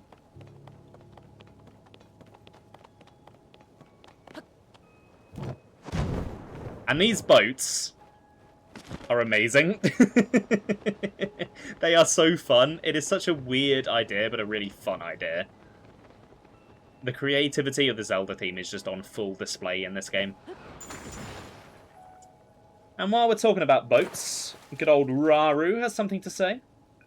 I traveled here on a quest to cleanse evil, and Sonia has accompanied me. However, I had not considered how challenging it would be to traverse this path. If I had my sister's power, I could perhaps move this vessel.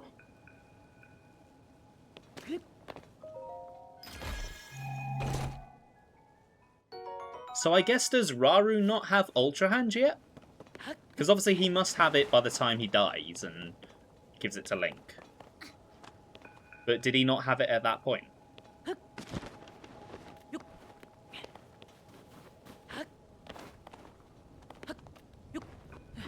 Alright, let's do the shrine, and then I think that's a good point for a break. And then that should give me enough time after the break to make it to the dungeon and finish it. Don't think he's talking about all... Oh! No, okay, yeah, no, I think I know what he's talking about. Downward Force. I guess Tulin's just going to wait outside while I do this. Oh, yeah, this one is like the boat tutorial. Okay. I forgot that these were also in a shrine.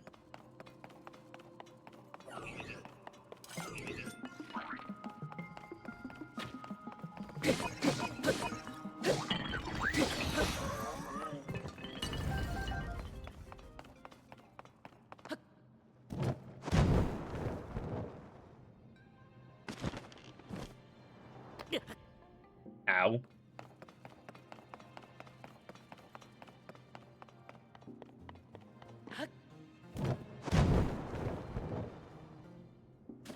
Right, I think I need to aim for the boat, because I don't think I'm going to make it over there.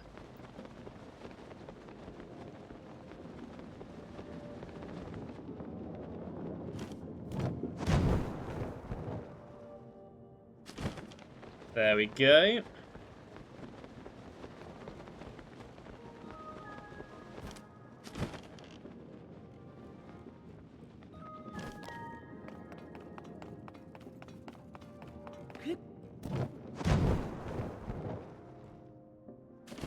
Okay, that needs shooting.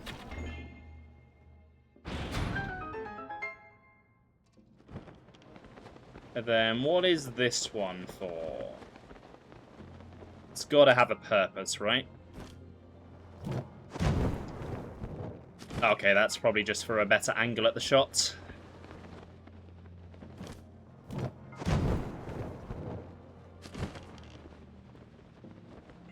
Okay, I have missed a chest somewhere. Maybe in here.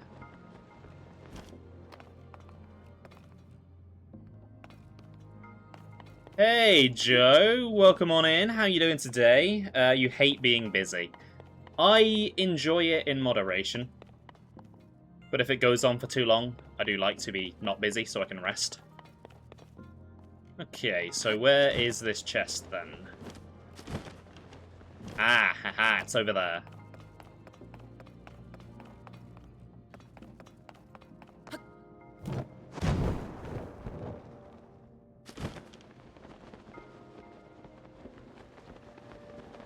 Will I make it?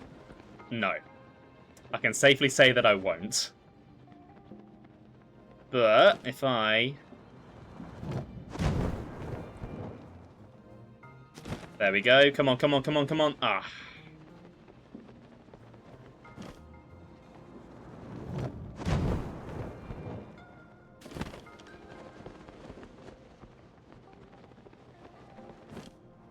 Apparently people prefer Turtwig to Grookey. It's me. I'm people.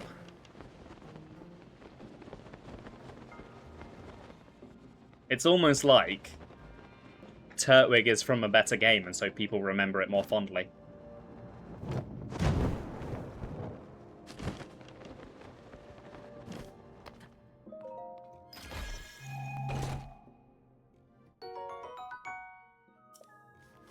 I mean, you think it's bland, but you think anything's bland if it's not like an exaggerated cartoon character.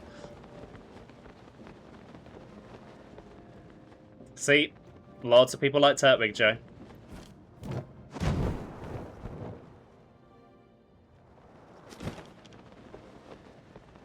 Right, was that the only chest? Yes, it was.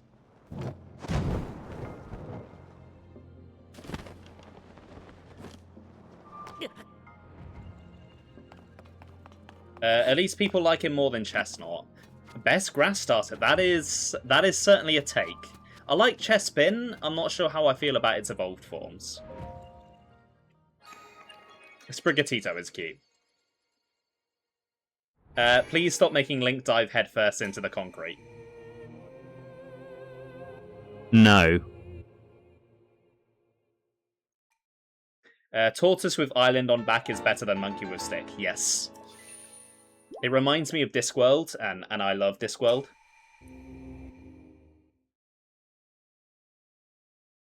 Why does Link keep forgetting stuff?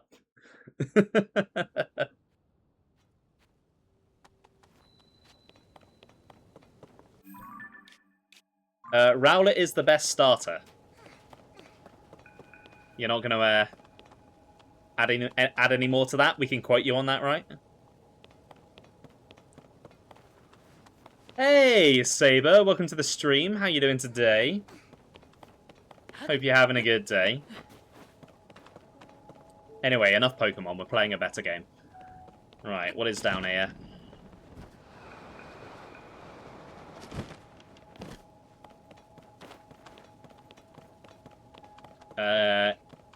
Is there nothing down here? Is this just a way back up in case you fall down? Maybe. Is bashing Link into things a running gag? Is this... No. It's not intentional. I'm just bad. Wait, Discworld has games? I did not know that. Why can't Link crawl? He can. Play Ocarina of Time, you can. Just insanely overcautious with a glider.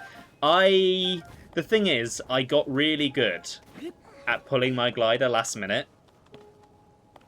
And so I keep trying to do that, but I'm not as good at it as I used to be.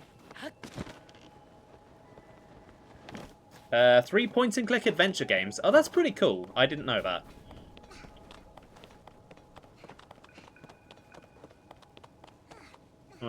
Okay. I'm thinking now would be a good time to take my break, so... I know a few people have just come in, but I will see you all in a few minutes.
But what does this have to do with children?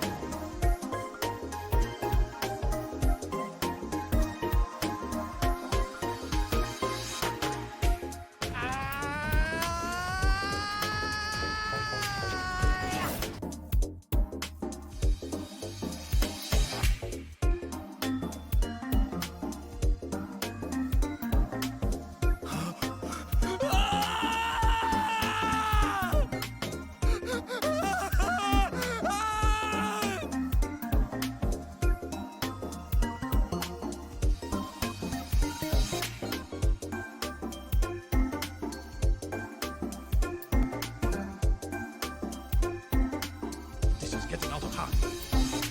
Now there are two of them.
think you can take me?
Right, I'm back. I didn't quite time that as well with the ad as I was hoping. I think there's about 30 seconds of it left, but it's fine. Okay. Right, Tulin, I'm gonna need your power, I think. Leave it to me. Now, one thing I think that is really convenient with Tulin's power, and this will come up later on, as a point of comparison, is that when you're gliding, he automatically comes behind you. So all you have to do is press A. That's done back Makes over his there. power so much more convenient than it otherwise would be.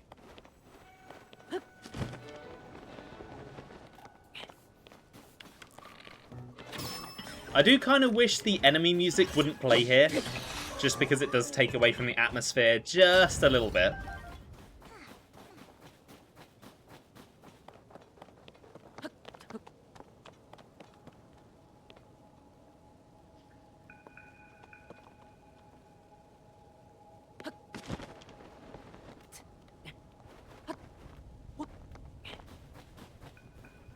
Okay, where is that Oh, I see where the Korok's gonna go. I think I get it. Let me check. It's gonna loop back to that ascend pillar, where I was like, what was the point of this?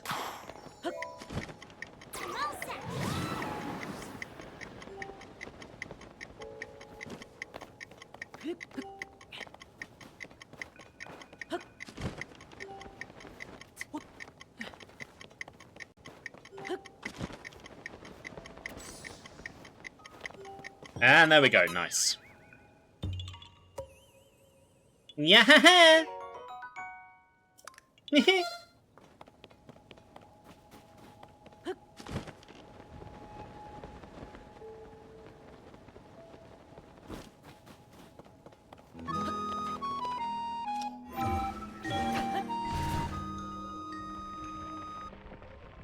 I mean, first of all, I see a Dandori issue with the way Olimar is positioned.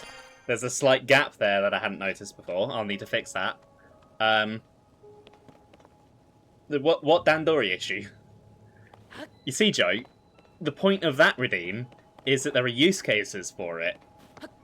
And if you just spam it when nothing actually happened, I might have to start limiting how much it can be used, and I don't want to have to do that, so please be sensible.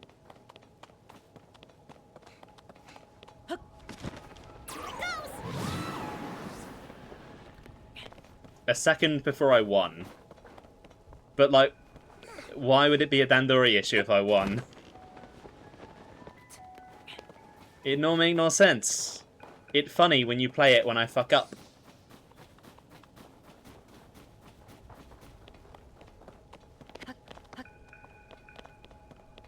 And believe me, I fuck up plenty of times in this game, so there'll be moments to use it, don't worry.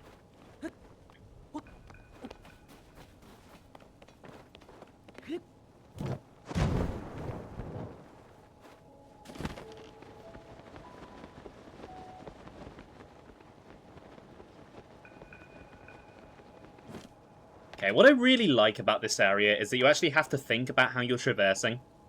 You can't just climb over everything like you could in Breath of the Wild. And I think that's part of why they send you here early as well, because later on in the game it's a lot easier to cheese this and just fly.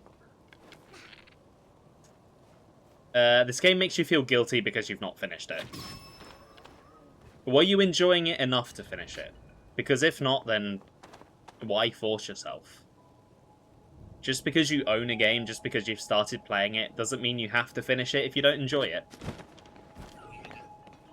We have limited time on this world, Joe. Spend it doing things you actually like. Oh, you were enjoying it? Okay, in that case, yeah, you should get back to it at some point.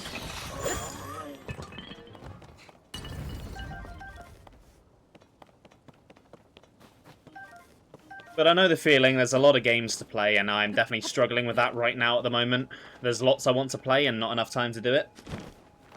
Get overwhelmed because you forgot what you were doing at the time. Maybe you just need to restart. If it's been too long, you might just genuinely get on better if you start over.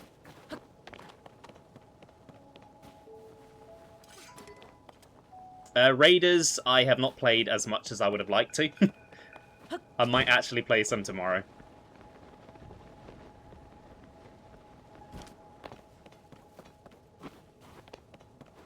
I would like to glue a big ice stick to my sword, please. There we go.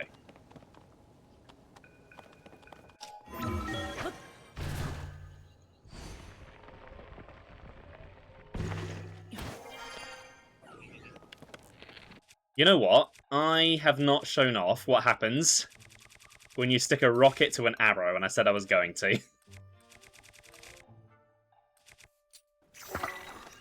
Tulin, get out of the way. That was underwhelming. I was hoping for at least an explosion.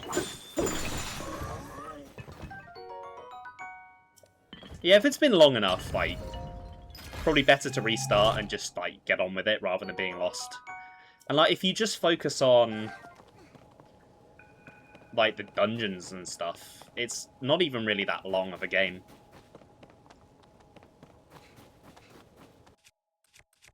Like, it's big if you allow it to be big.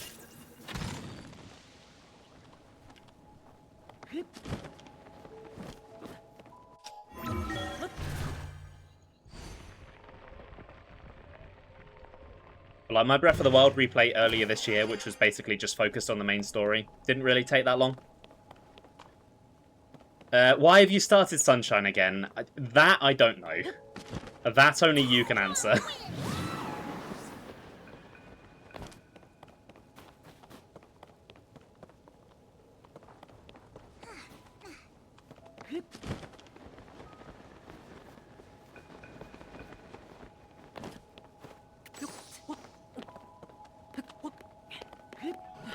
Oh, we got a captain here. Oh, hey, Hosei. Thank you for the raid. How's it going? Let me get you a quick shout-out going. There we go. How was your stream? I hope you had a good stream. You're playing Pokemon Colosseum. Oh, that is a game that I need to play, and I'm annoyed that they put XD on Switch before Colosseum. For those who don't know who I am, my name is Ben. I am a variety streamer here on Twitch. Currently kind of at the start of a big Zelda marathon. Starting with Tears of the Kingdom, because I did Breath of the Wild a few years ago, and I kind of feel like I need to do Tears of the Kingdom first. It's like unfinished business, you know? How is everyone doing? First time, had to find it outside the Switch, as it didn't seem to be going there. Yeah, that's probably what I'm going to have to do. I'm probably going to have to sail the seas, you know? I hope you're enjoying it, though. I've seen a playthrough of Colosseum, and it looks really fun. Right, you've got fire. I've got ice. Get fucked. Very different. I think that's what makes it appeal to me. Because, like, Pokemon has just become way too repetitive for me at the moment.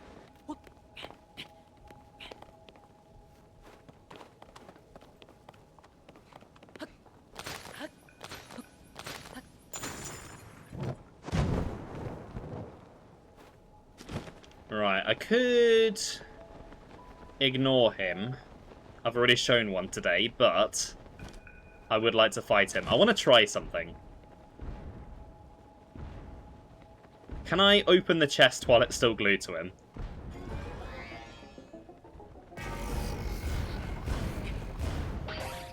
I totally can. You love the repetition? Not so much the poor game design. Yeah, the game design is, yeah. Right, I'm going to have plenty to find in the depths when I next go down.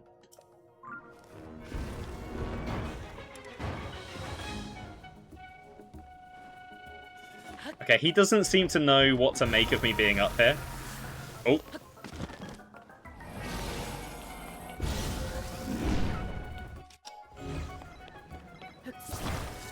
Right, let's get you caught.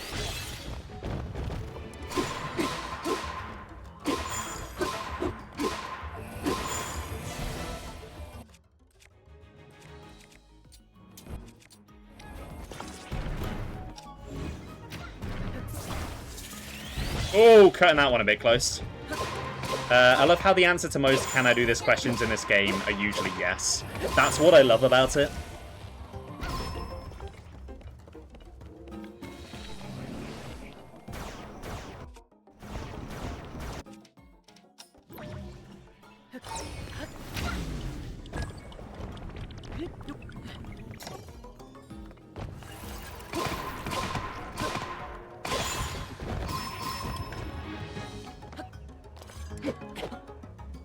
Static is trying to walk across the keyboard. Nice.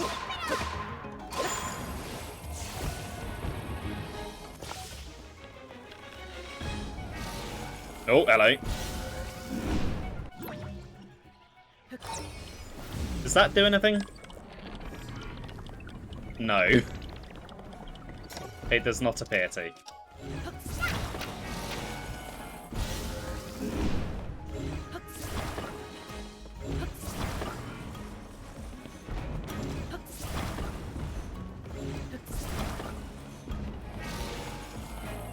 Don't forget me! Couldn't forget you, Sat. Okay, is it just me, or do the critical hit sound effects on this guy sound really loud?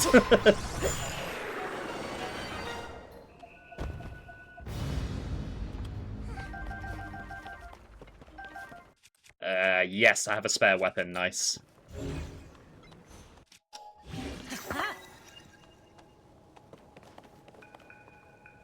Okay, going this way, I think.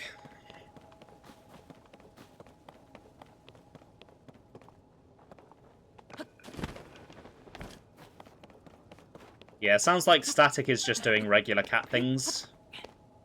And we should applaud her for that. Because cats are little geniuses.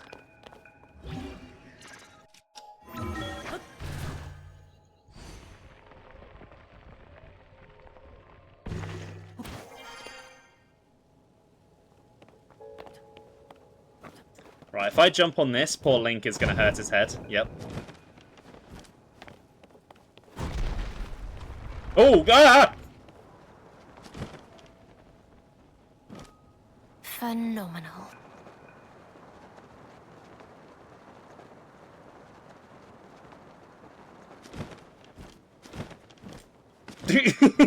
See, that was a well-timed redeem, Joe. Right, let's just unlock that for later. And then,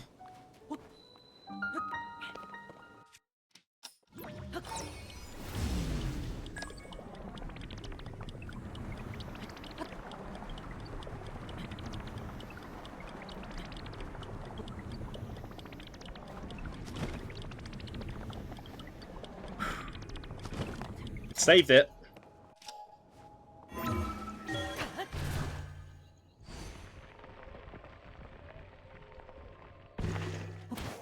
Yeah, I wasn't expecting that to fall like that. Oh, the reversibility is so good.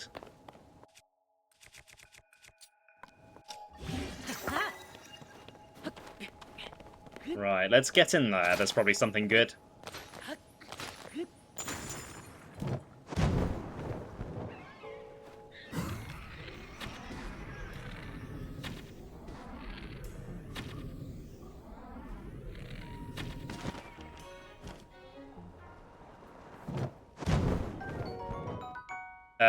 Thanks, game.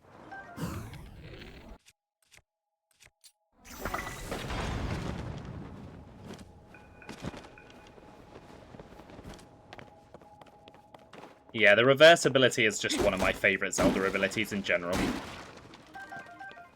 It's just so cool. And there are so many different ways to use it.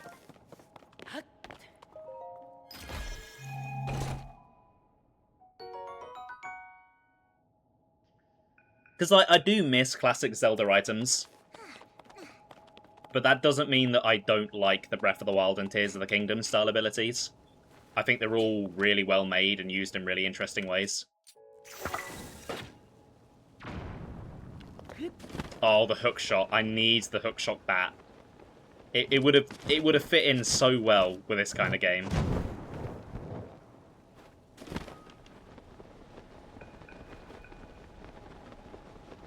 Oh, Stasis was really fun, yeah.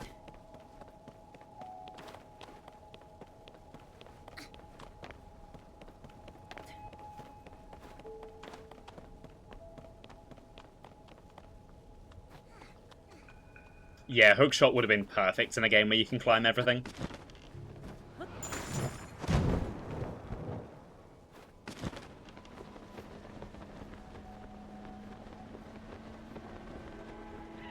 Right, sounds like the music's building up.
So the wind here becomes even more intense and kind of takes over as the main part of the music. But you've also got these, like, little melodies playing, and they're on really light, high-sounding instruments, and they're kind of almost being drowned out by the wind. I like to think that they represent Tulin. A little bird with his little gales fighting against the storm.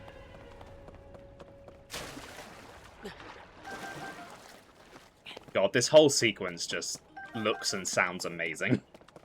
Do I prefer long hook shot or double claw shot? I think double claw shot. I think it's just a bit more fun to have two of them. Especially in a game like this where you could use it anywhere. There's like so many ways you could use it.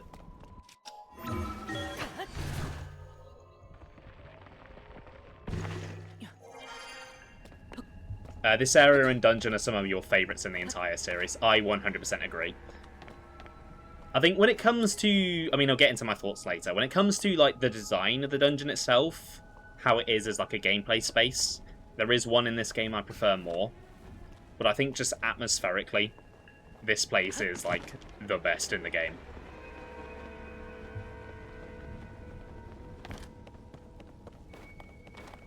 Alright, looks like those constructs need my help.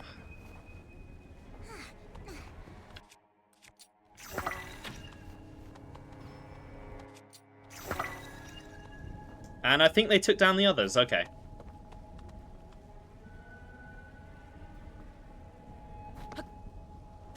Oh, oh, oh, oh, oh.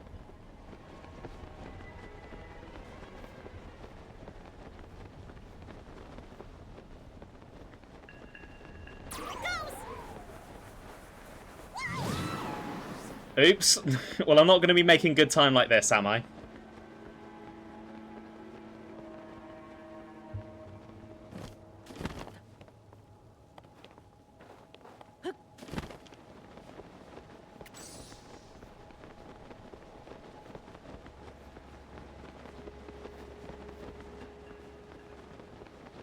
It happens, yep. It is the one downside to the Sky Islands is... Oh, fuck. Okay, you know what?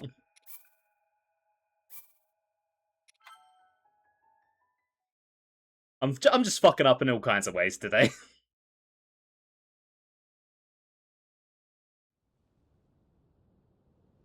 Phenomenal.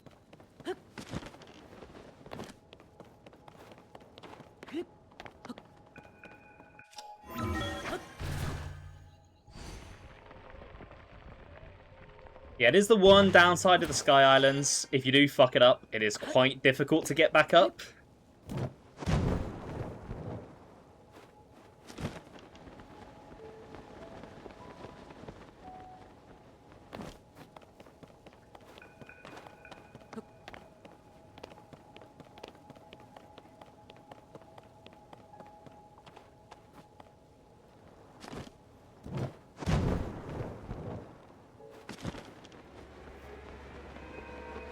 Oh, getting to hear that transition again, though.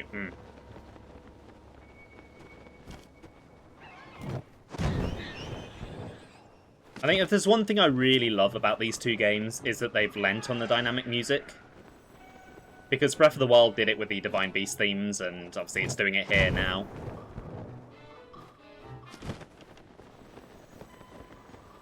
It just does so much to make the moment, even in gameplay, feel more cinematic. Because it's like the music is reacting to what you're doing. Well, it is reacting to what you're doing.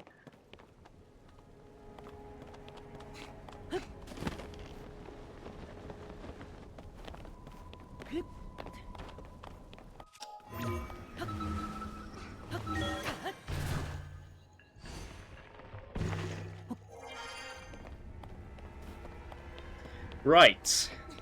Let's try not to fall off this time.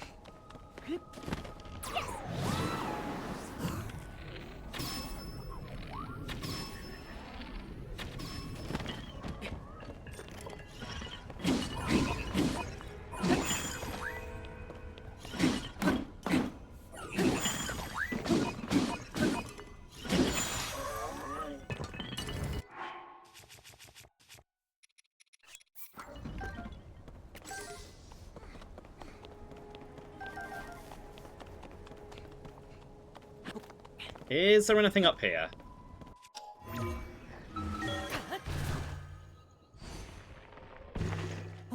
No.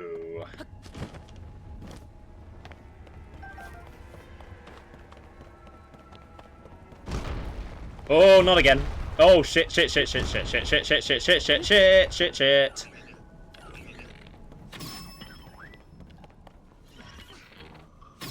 You're going overboard, mate. It's a long way down, trust me, I've been.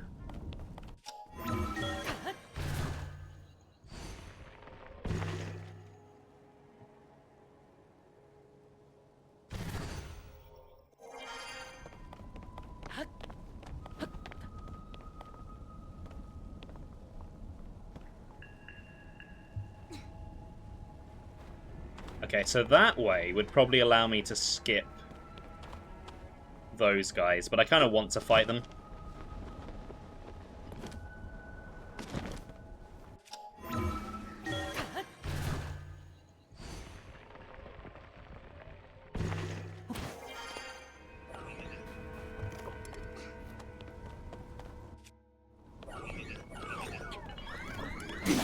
Yeah, you shut up. Don't want to hear any of your alarm, please.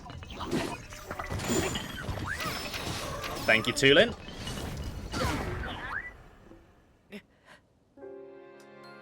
I guess someone had a bomb.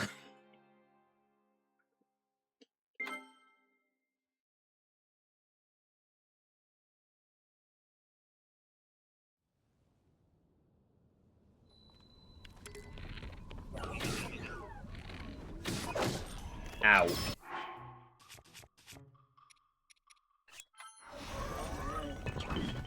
Yep, there's that bomb.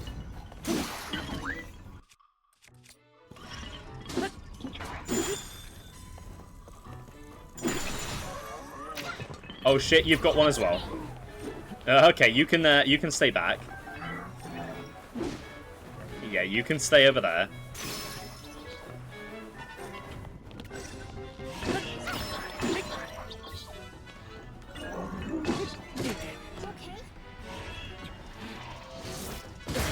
Oh! He's suicide bomb. Ah! He's suicide bombed. Oh.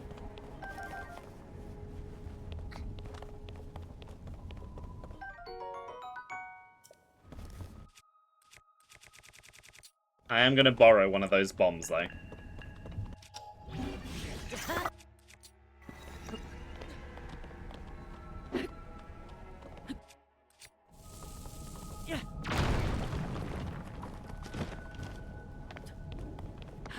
What goodies do we have here?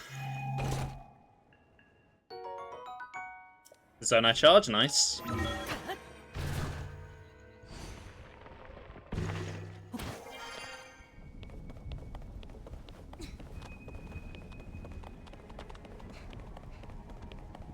You want me to build a balloon, do you, game?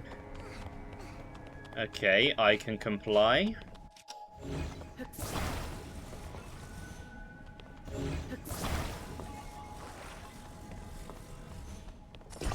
One nice, simple balloon coming up.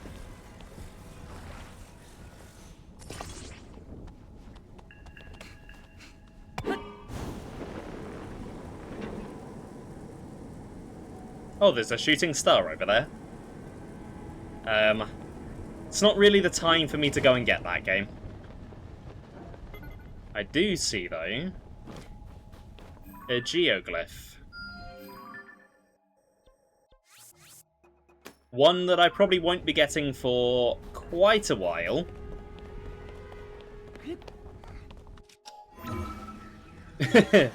Game, here's your objective. Here's 1,000 distractions, and that's what makes this game phenomenal.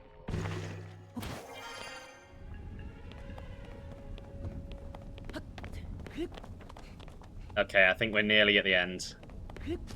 Phenomenal.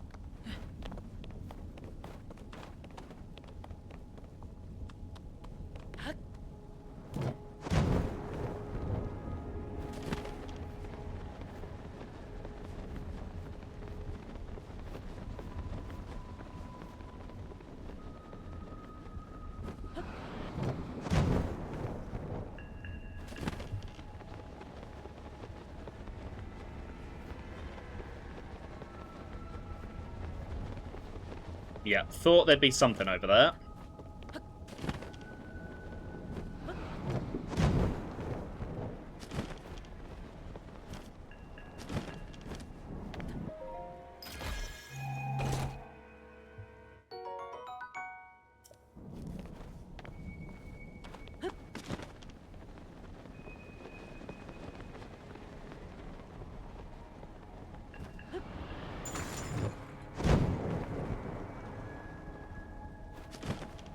Okay, another shrine. Why not? I could do with one. I keep falling down.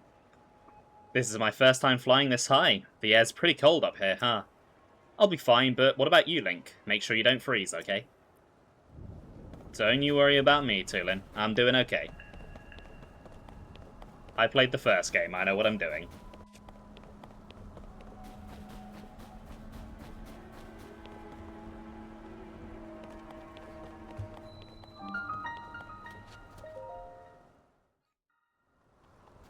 I'm assuming this is going to be another one based on the boats.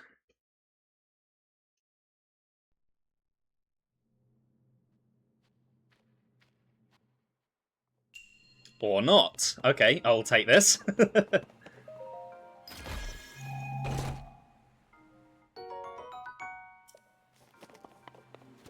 God, I love how the blessing shrines look here.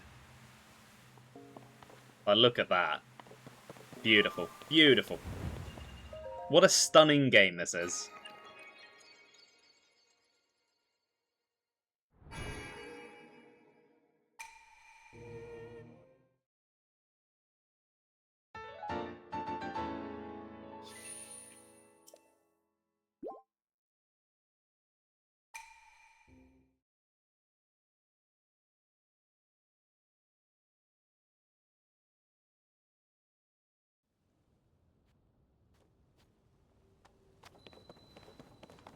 Right, I think it's nearly time.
Wow.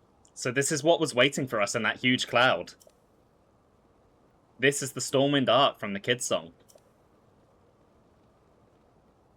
Huh?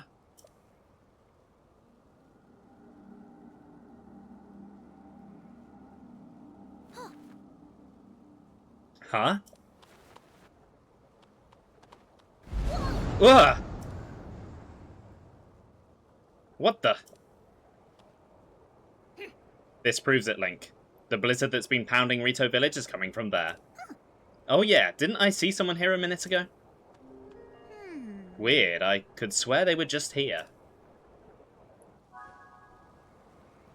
Right, so... when I was streaming Breath of the Wild, I went quite into depth on my thoughts on each of that game's dungeons. And I'm going to do the same here. And as I said there, the build-up to the dungeon is just as important a part of the dungeon as the dungeon itself. And that was an area where Breath of the Wild was really lacking.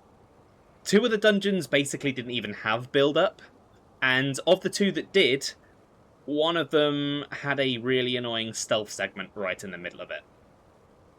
Tears of the Kingdom steps up in a massive way.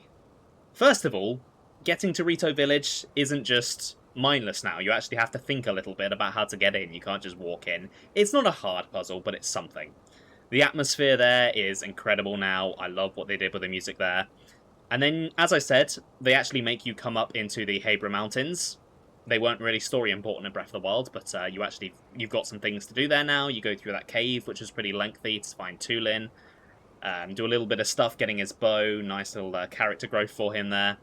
And then you start climbing the Rising Island chain, and just the way they build up the music and the atmosphere as you get higher and higher and higher is incredible.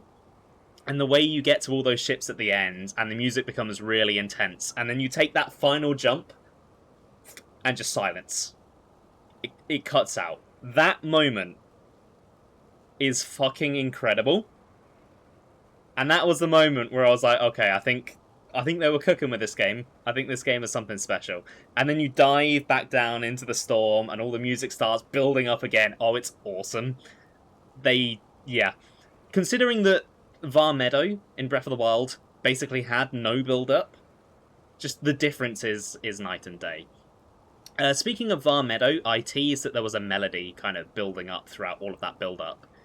And it is the Attack on Var Meadow theme. That like piano motif that's been going on is the start of that theme. And I think these dungeons do a really good job of integrating themes from both Breath of the Wild and other games in the series. Like with Breath of the Wild, the dungeon music does kind of build up and change as you go through. We're going to be listening to each stage as we did in Breath of the Wild. I think this game does it a lot better than Breath of the Wild, though. It's a lot less subtle, so you should be able to notice it a bit more. Right, anyway. Fantastic dungeon build-up. Hopefully we have a fantastic dungeon to follow. Okay, so this is where the blizzard has been coming from. But how do we stop it?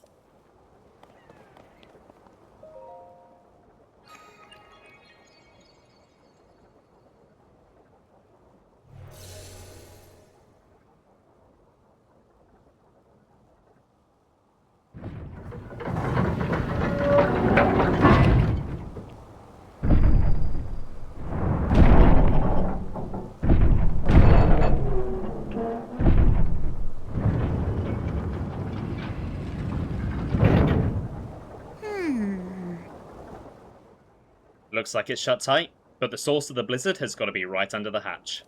Isn't there some way we can get it open?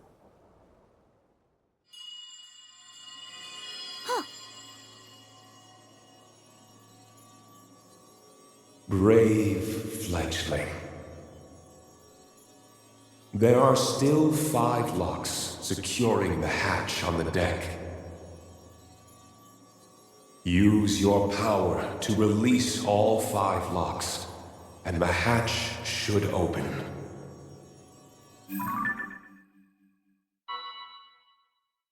Heed my words. Okay, I heard it for sure this time. It was calling out to me loud and clear. The source of the blizzard messing up the village has got to be under this hatch. If that voice was right, it'll open once we find a way to release all 5 locks. We're so close.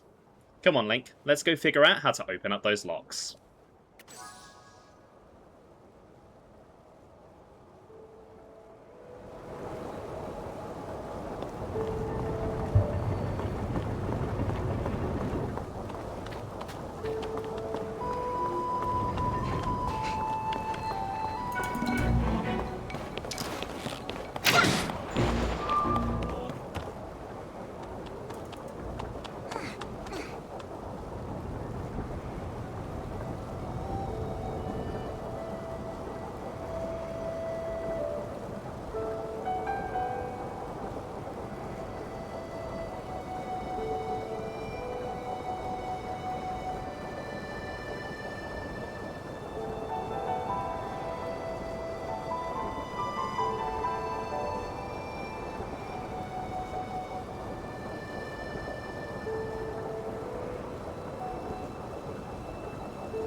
So we've been hearing it every now and then as dialogue's been happening.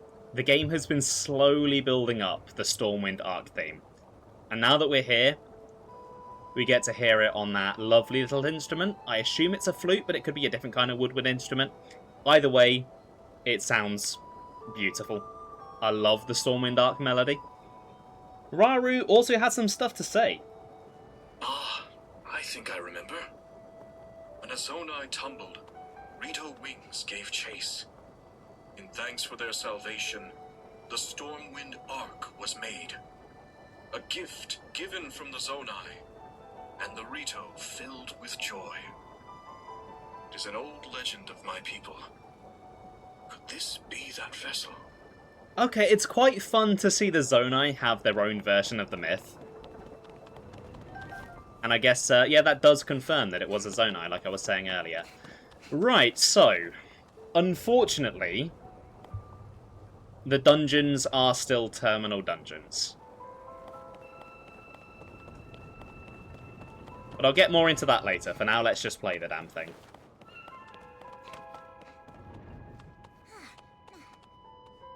Right, what do we have in here? Arrows. Lots of arrows.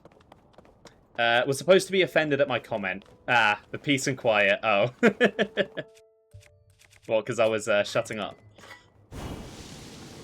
No, I agree. I feel like opening the hatch the blizzard's coming from might be the opposite of what you want. Possibly, yeah. Right, can I do anything with this yet? I'm not sure that I can.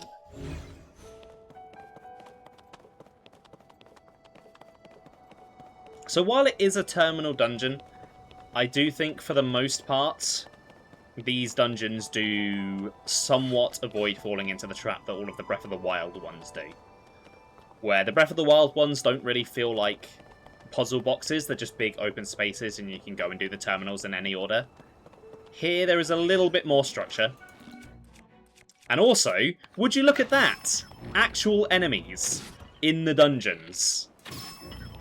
Who would have thought that that was a good idea? It was one of the most baffling choices they made with the Divine Beasts, and I'm glad they've rectified it. It's funny because many dungeons in other games are functionally terminal dungeons, or even more linear, just dressed up in a more fun way. Yeah, I think when you think about it, it doesn't really change that much, but it's just the presentation, seeing these 5 points on your map. It takes away a lot of the, where do I go, how do I solve it? And that was very apparent in Breath of the Wild, when you could just go up to all of them in pretty much any order. But what is a big improvement over Breath of the Wild, though, is you'll see this is properly Rito themed. It's all Rito architecture, you've got big birds. This isn't a case like with the Divine Beasts where they're all the same theme. Each dungeon has its own theme and design, and that alone improves them so much because they don't blend into each other anymore. Tomb Raider is pretty good at dungeons and puzzles. Need to get Ben on it one day. I do want to play a Tomb Raider game, actually. Maybe one day. Would have liked to see unique enemies for dungeons, even just reskins to make the constructs fit the environment. That would have been nice, yeah. That's a problem that kind of plagues this entire game and Breath of the Wild, though.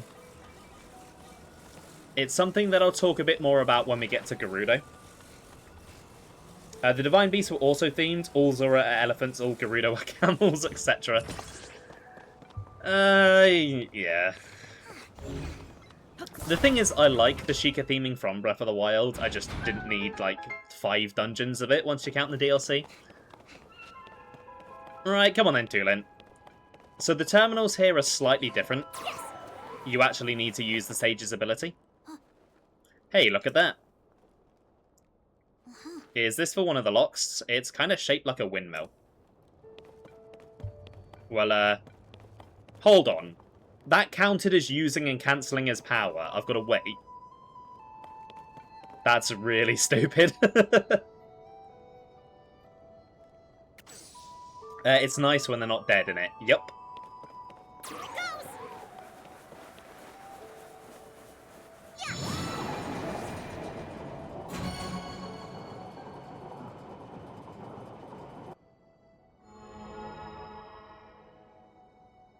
Hey, Link! This thing opened one of the locks! We gotta find the other 4!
So I love the tone switch up here.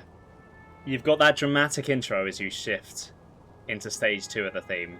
The wind becomes a lot heavier, And then the Stormwind arc theme goes from being on that little flute to being on the strings, and it makes everything feel a lot more creepy and mysterious. Like the dungeon has noticed that we're starting to pick it apart. It's reacting to our presence. And then on the piano, that Attack on Varmedo theme is starting to come in. And I love that they took what was like this big, dramatic, bombastic orchestral battle theme, and they've got just this like light little piano playing it.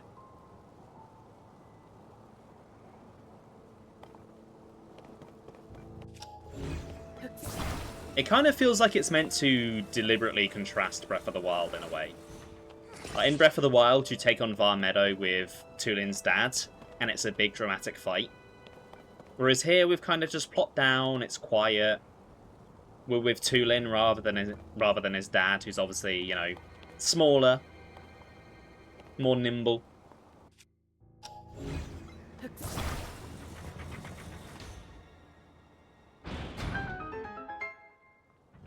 I think the voice telling you to open the locks was unnecessary.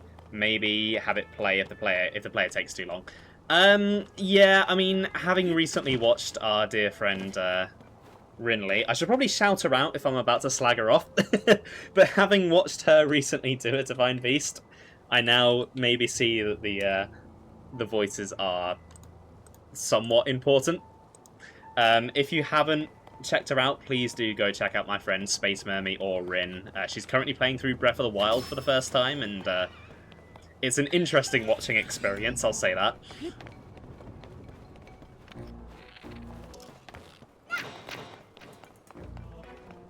Oh, I never noticed that before. The battle theme is slightly different. It's got that like Zonai voice in it.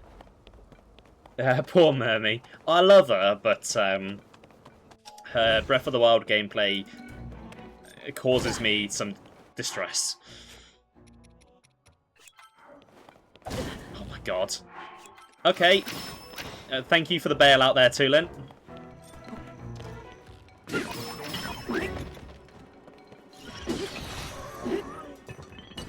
Okay, I'm taking this thing. Okay, this is funny, but it's not very useful.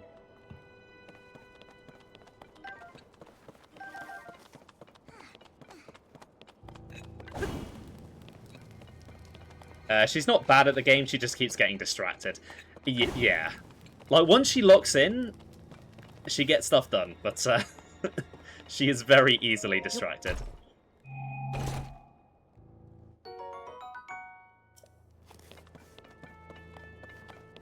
I try not to backseat if I can help it, but oh, she does make it difficult to keep my mouth shut sometimes.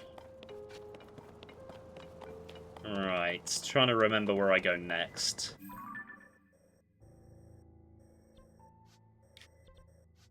I think I need to enter through the sides, yeah. Also, one thing I do appreciate is we just have a normal map for the dungeon. The 3D maps for the Divine Beast were cool, but they're really hard to read.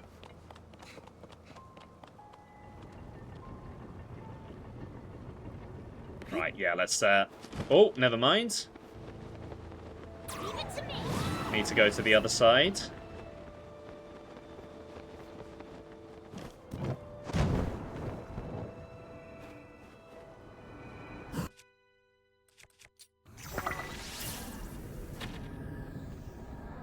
Gotta watch out for the cannons. Did how you could how you could control the Divine Beast. It was a cool gimmick, yeah, but the problem is 3 of them just have kind of like the same gimmick. The only one that had something... Actually, no, Naboris was a bit more unique. But Rudania and Meadow basically have the same thing. There's a lot more they could have done with that. Oh, this is a fun puzzle.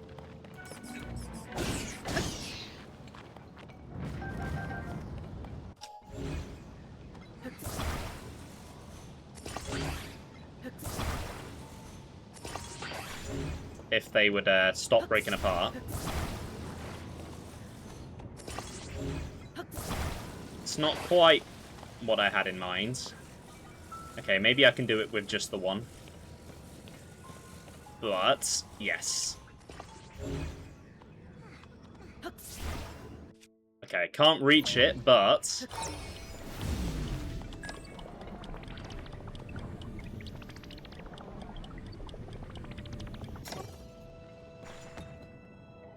Are you fucking kidding me?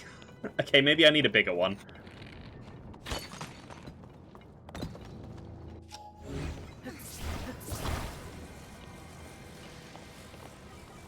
What if I stick these two together? Yeah, there we go.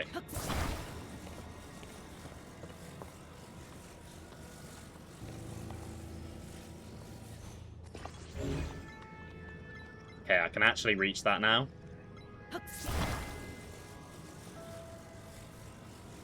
Let's very carefully bring it through. There we go, nice. I do really like how they use the icicles in this dungeon.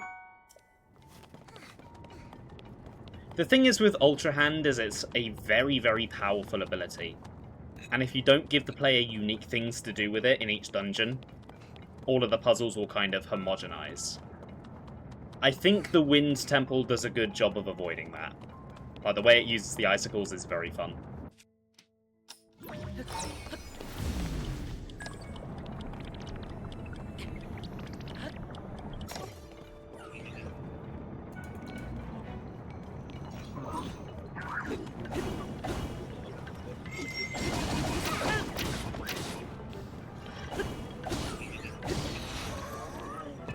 Okay, fire is fun. Who'd have thought it?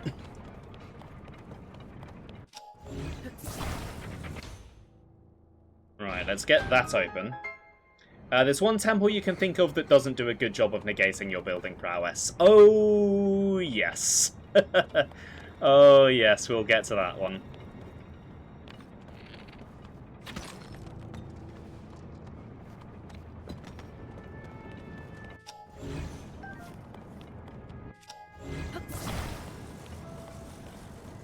Okay, so...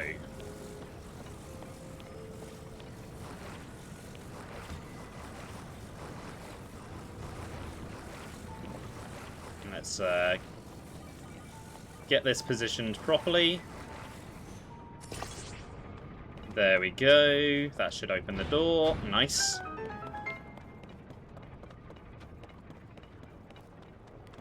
Yeah, I'm on Tulin. I'm ready for you.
think the piece really builds tempo here. The sound that they were using to represent the wind kind of now turns into like a beat. You've got that through the whole thing, and it makes it sound so much faster paced. And then all the piano melodies are still building up. You've still got the Var Meadow theme slowly building up in the background. One thing that I really appreciate about these dungeon themes compared to Breath of the Wild is that you can actually really hear the difference at each stage. In Breath of the Wild, you really have to be, like, just paying so much attention to notice it. It's there, but it's subtle. Whereas here, it's really, really clear, and I like that. Right, I see that cannon is aiming for me.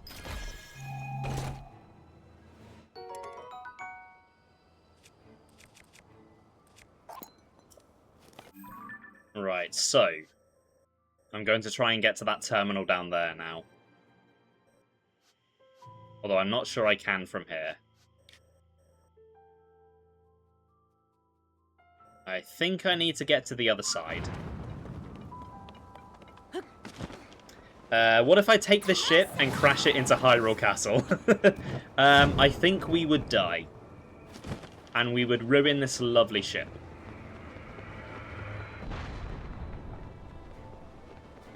Ooh, someone's let out a few constructs onto the upper deck. They definitely weren't here before.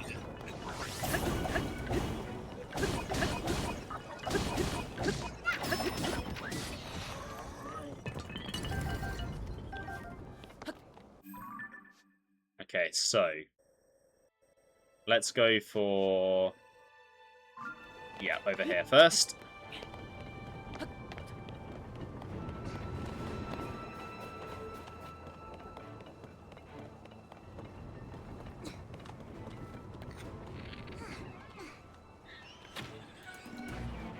Gotcha.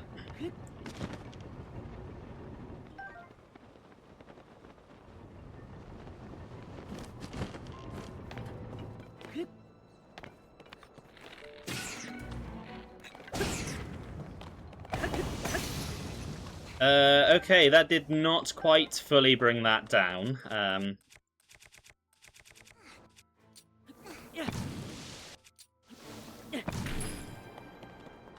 I'll take my pots, thank you.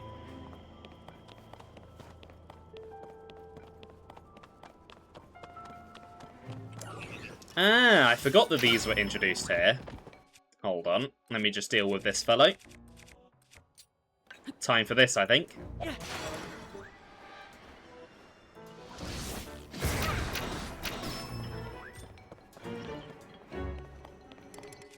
I was going to take that, but I don't have the room.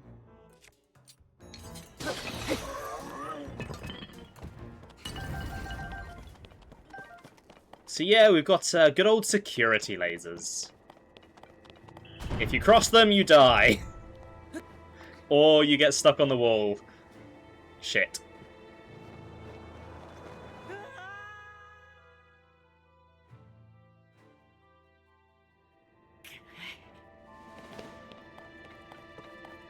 Right, I think we've got to go under, then over. Yep, nice. Mission impossible. Zelda Protocol.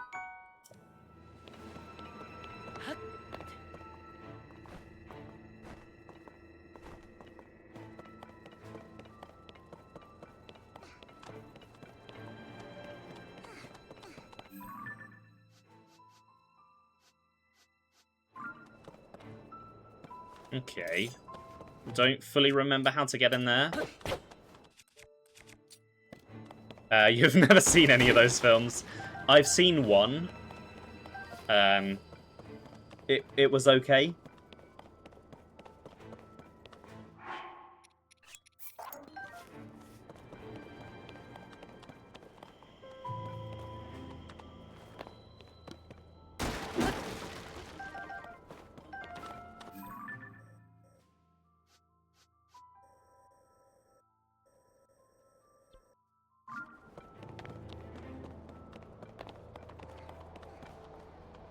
Ah. Okay, so I can't actually do much from this side. I do have to glide down.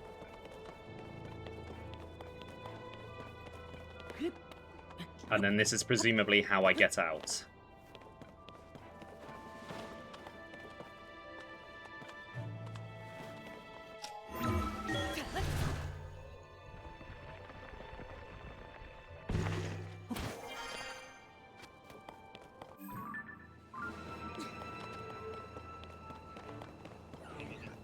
Don't mind me, just passing through.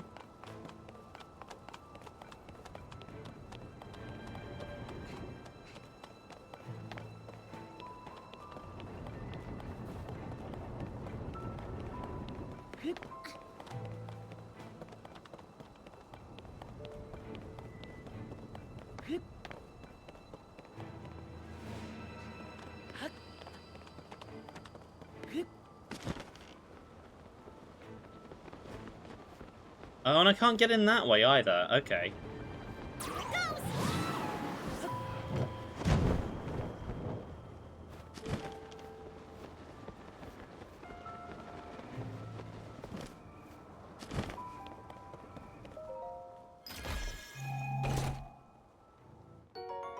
So you probably already see what I mean by it not feeling as open as the Divine Beast in Breath of the Wild, and that being a good thing.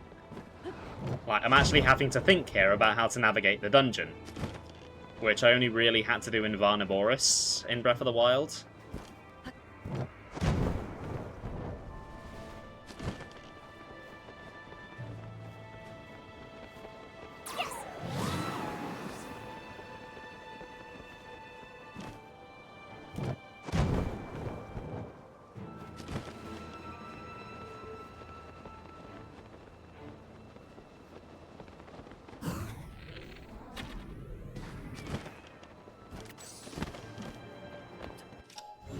Yeah, thought so.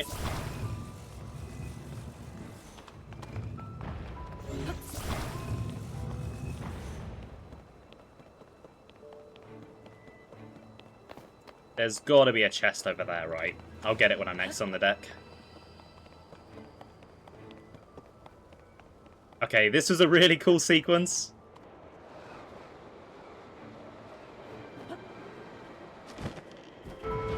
Oh shit, I fucked it up.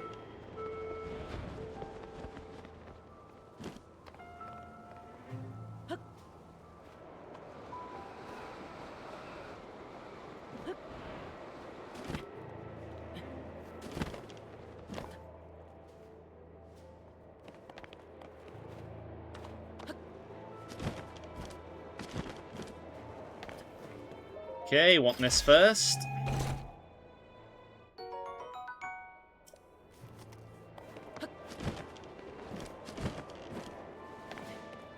And then come on, Tulin, buddy.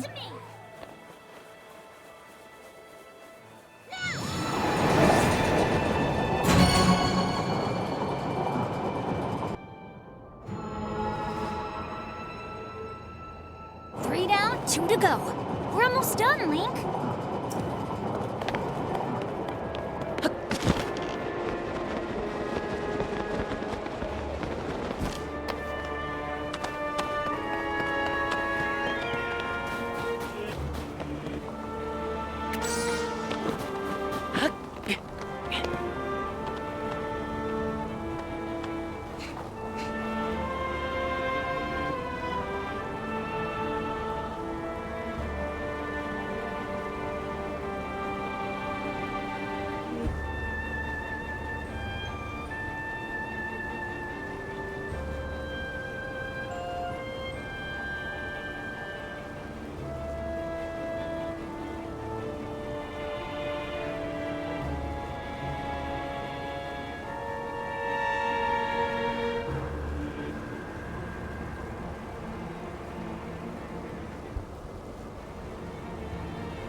I think this is where the dungeon theme really starts building towards the boss, becoming a lot more intense, and it even introduces a melody that is going to show up in the boss theme as well. I think this dungeon kind of synergizes its dungeon and boss theme better than the other ones in the game from what I remember. That Stormwind Arc melody as well really takes over here and becomes kind of almost sinister, especially when paired with those... I don't really know what else to call them other than like Zonai voices that are heard a lot throughout this game. But then you've also got a little twinkle in the theme. You've got Rivali's theme starting to come in, starting to come through, which I like to think represents the Rito, you know, fighting back against the storm, getting stronger and stronger. We're getting closer towards the end.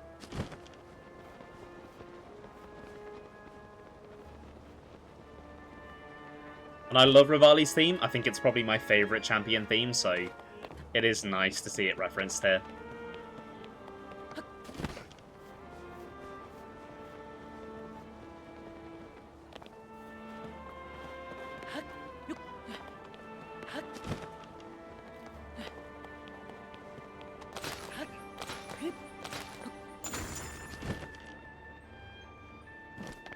Okay, where has this brought me? To a chest. Nice.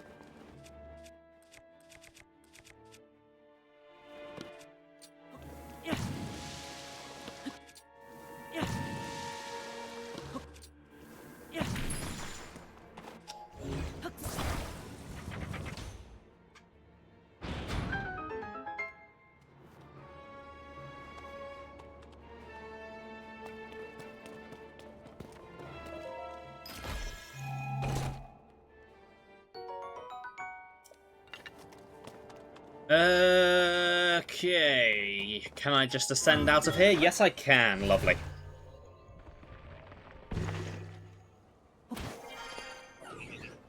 Oh, hello. 1 second, buddy. I've got something I need to do.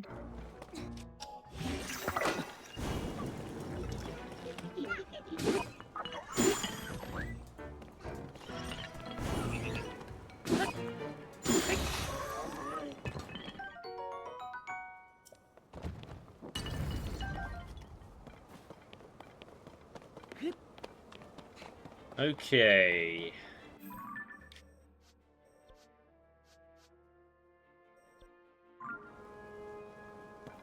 Let's work out where I'm going next.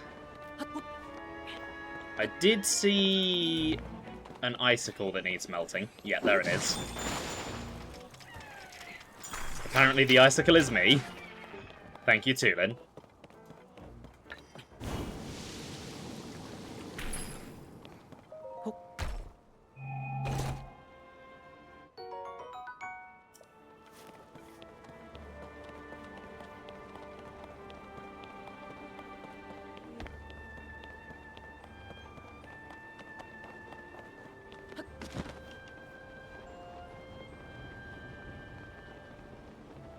Okay, so I know where I need to go.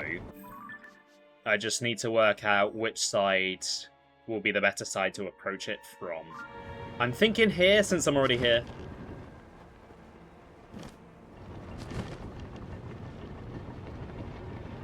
May need your help here, Tulin, buddy. Thank you.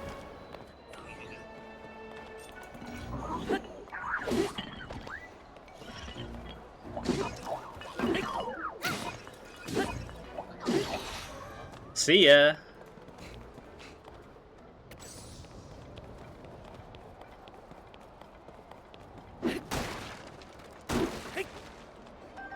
Right, Tulin, you good to go? Hey, come here. Okay, so this is slightly annoying, and this will become a problem throughout the game. Having to run after your companion to use their ability. It's really clunky and definitely a bit of a downgrade from the champion abilities in Breath of the Wild.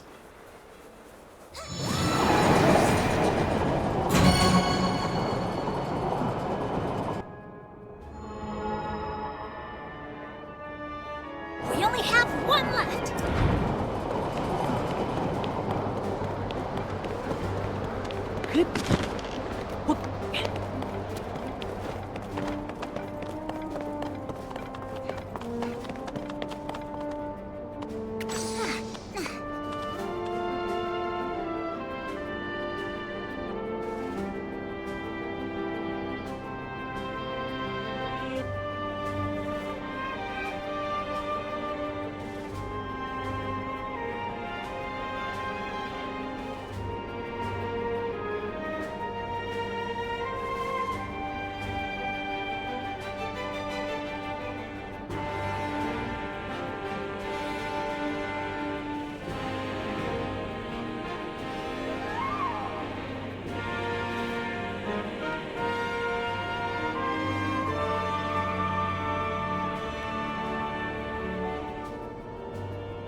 This is my favourite stage of the Wind Temple music.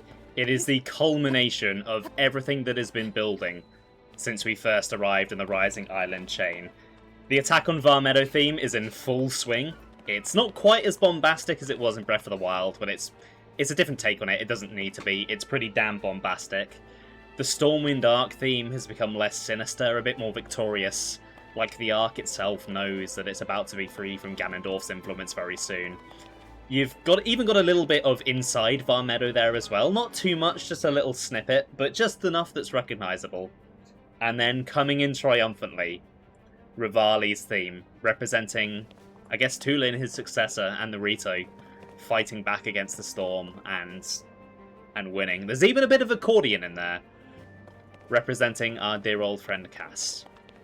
I think what I love about these themes is not just that they reference all of these other bits of music, it's that they blend them together in a way that not only sounds good, but kind of tells a story as well. Like, they did such a good job with the music here, and the Wind Temple especially. I think the Wind Temple may be my favourite of these dungeon themes. There's another one that's a close contender. Actually, there's two that are close contenders. But they're all really good.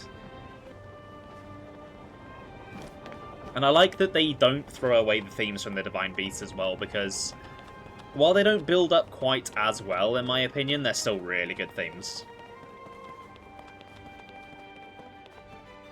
Right, I think I have to do something here. I mean, no shit, I have to do something. It says, what do I have to do? But yeah, they really impressed me musically just across the board with these dungeons. Considering that Breath of the Wild is often cited as, oh, it's the Zelda game without music, which is a stupid criticism, it's wrong.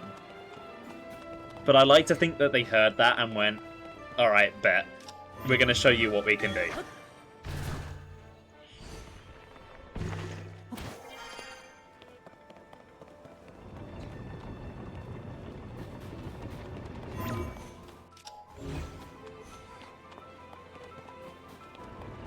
I mean, I don't agree.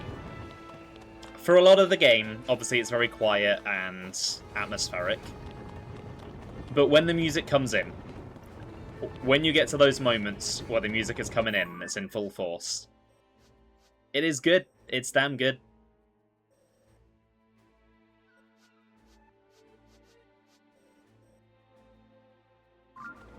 Like, you've got the Attack on the Divine Beast themes, the Champion themes are great. I think just the actual dungeon music for the Divine Beast is very underrated. Great tracks. Hyrule Castle.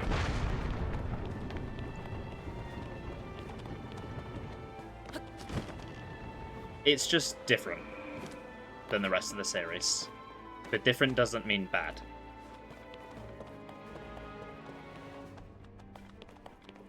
Okay, so I definitely have to come from below. It's just a question of how.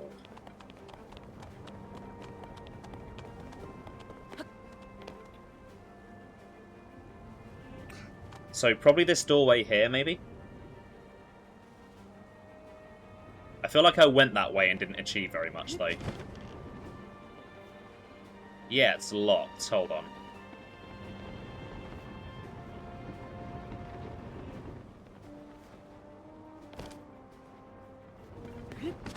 Hold on, I think I've got an idea.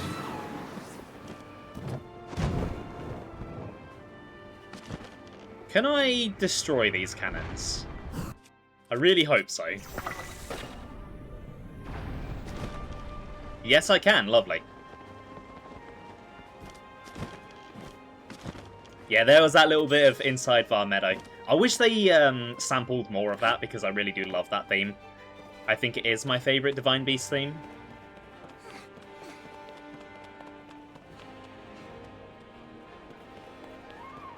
Okay, so...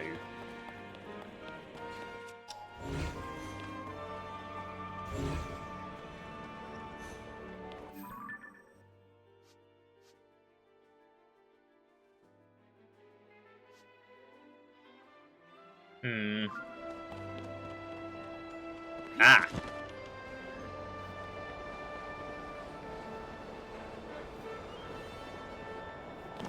Nope.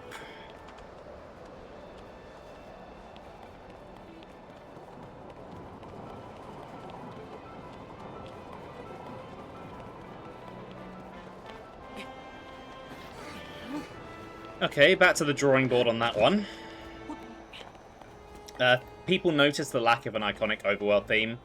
Yeah, I mean, that definitely hurts the game's perception. But I think it was necessary. Like, you've got to have some calm. Like, a big bombastic theme playing all the time would have been tiring. Yeah, exactly. It would get old.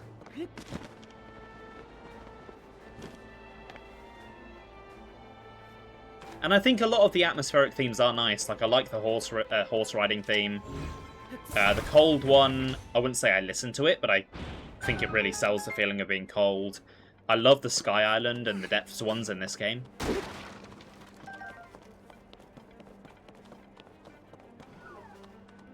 I do not like the look of that ruby you've got there, so I'm gonna try and take it off the board. Never mind.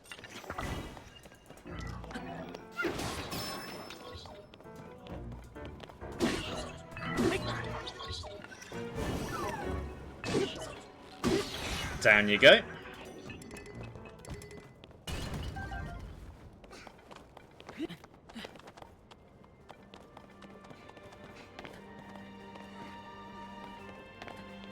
Again, like with the climb up here, I kind of wish the combat themes didn't interrupt the dungeon music.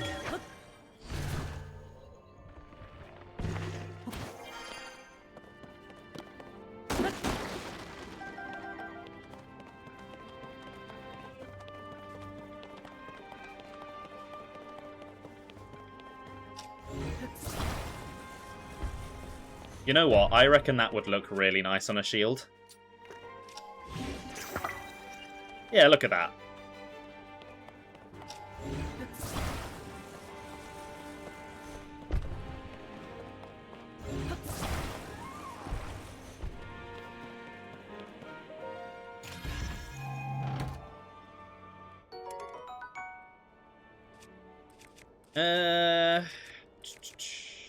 Let's get rid of the stick that I'm not using.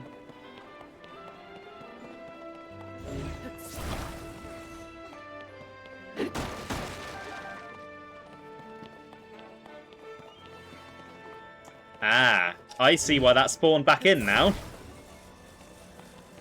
I needed it for a puzzle.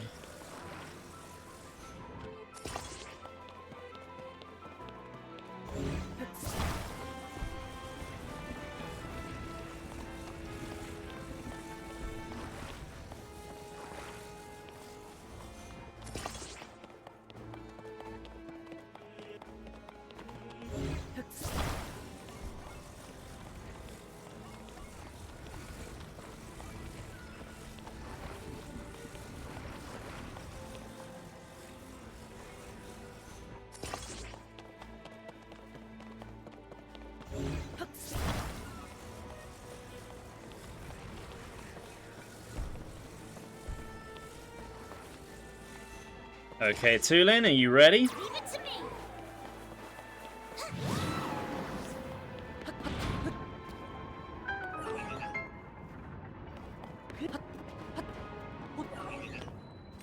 That is a cheap enemy placement. Ugh! Ow. Thank you, Tulin.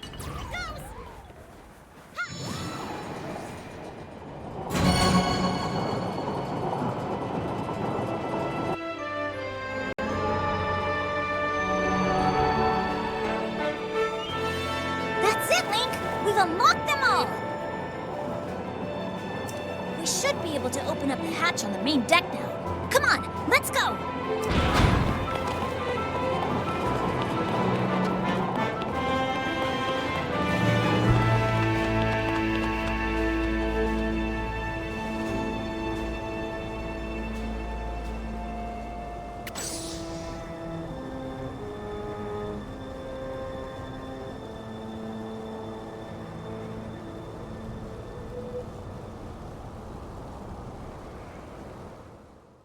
And just as quickly as it built up, it climaxed and came down.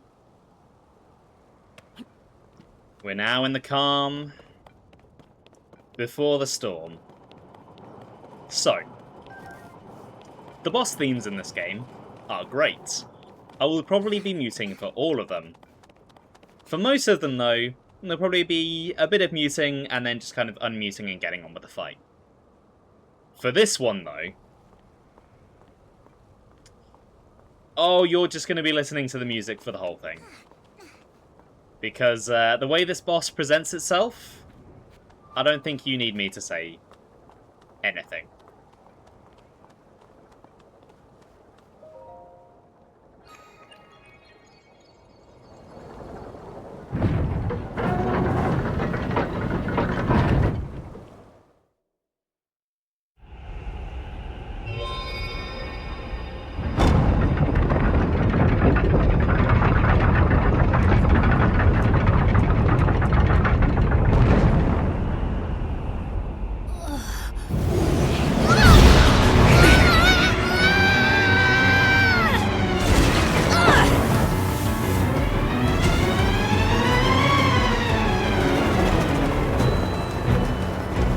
Okay, let's go!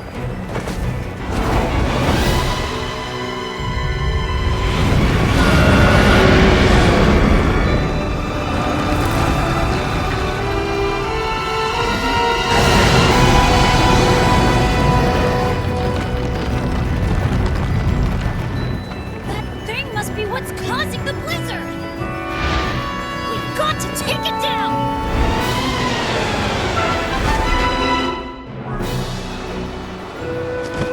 This wind is so strong! Don't get blown away, Link!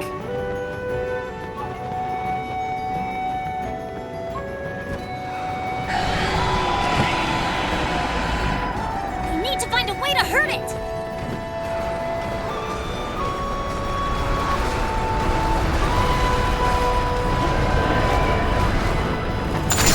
Hey, that worked! What? Where'd it go?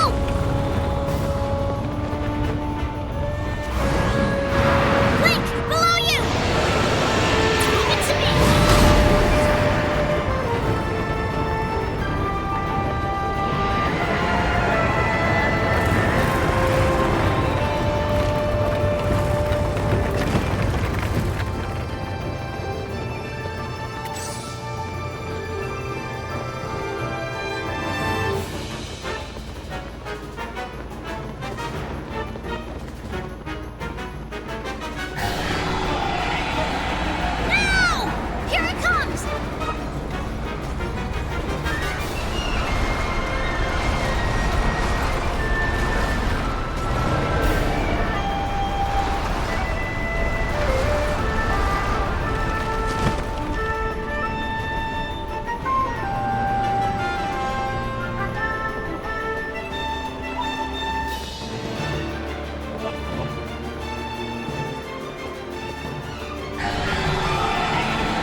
Hey, the one who is me. Welcome to the stream. How's it going? Thank you very much for the follow. Hope you're having a good day.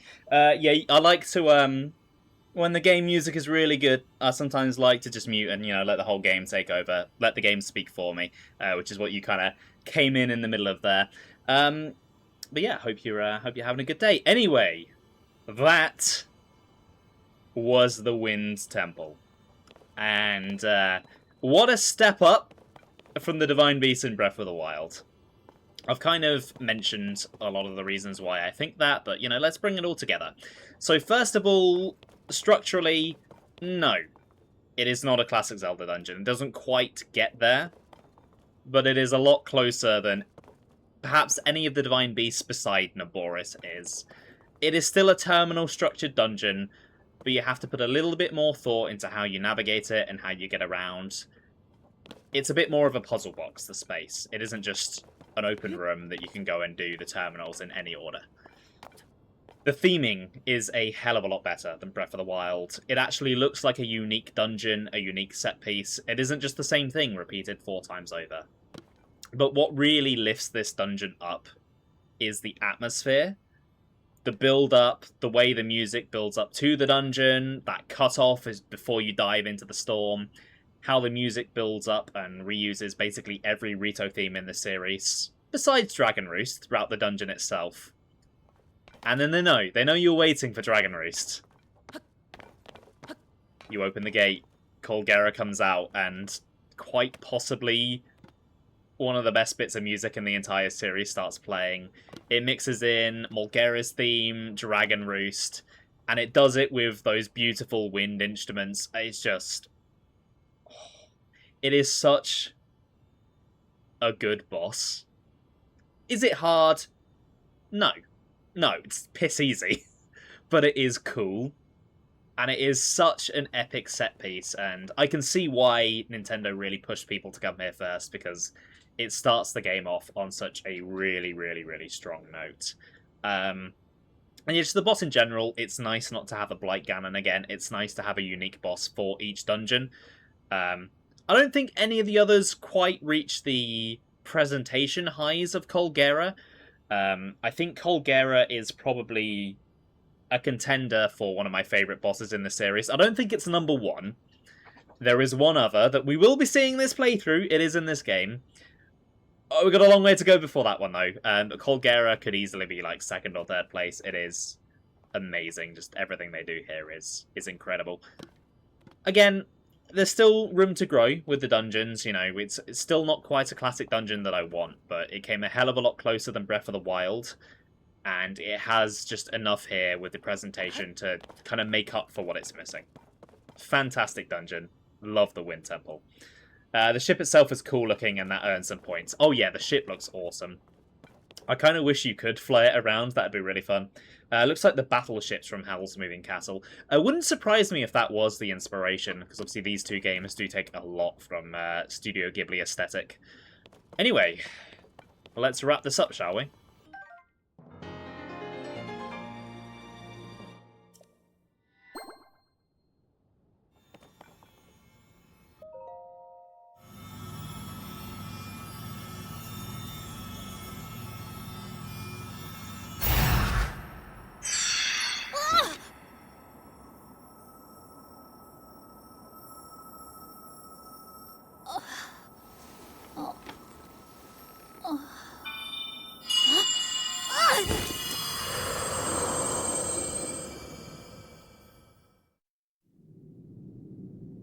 Tulin, my brave fledgling.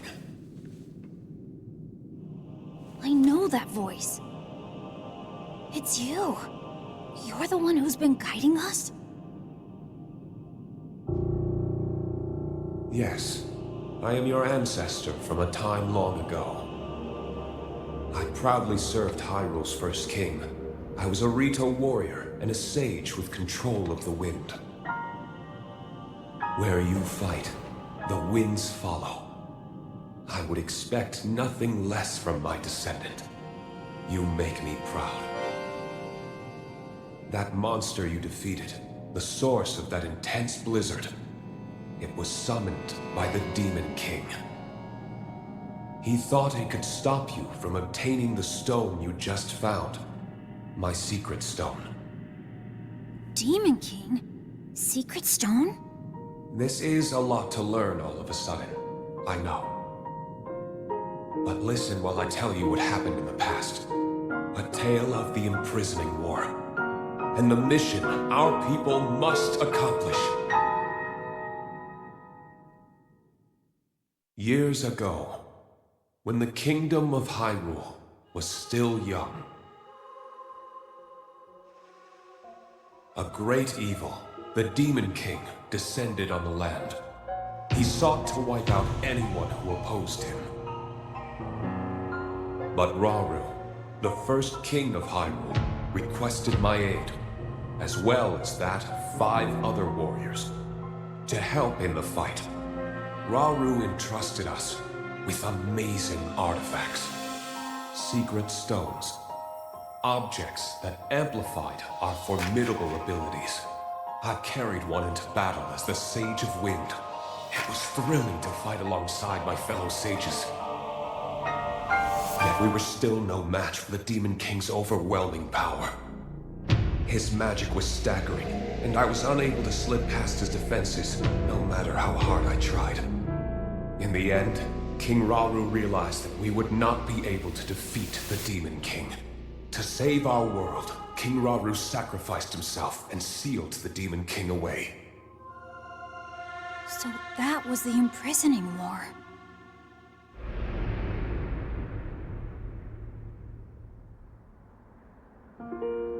The rest of us survived that climactic battle, and I would soon receive a visitor with a request that would define the future of the Rito.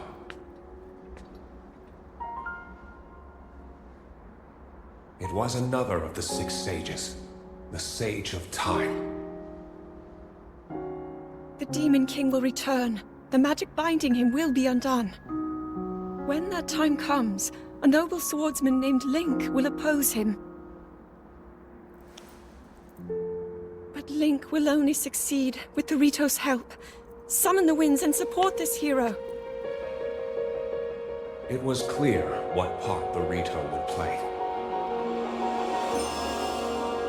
It will be an honor to defeat the Demon King.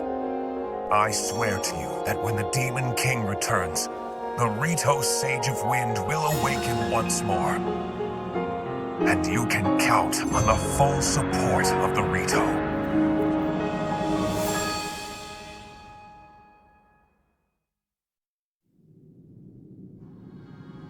And now you know about the imprisoning war, and a mission I accepted on our behalf. You've saved Rito Village, but there's more to do. The Demon King will soon recover his full strength. Tulin, my brave fledgling, you must take up my secret stone and honor the Sage of Time's request. Fight the Demon King with the swordsman Link.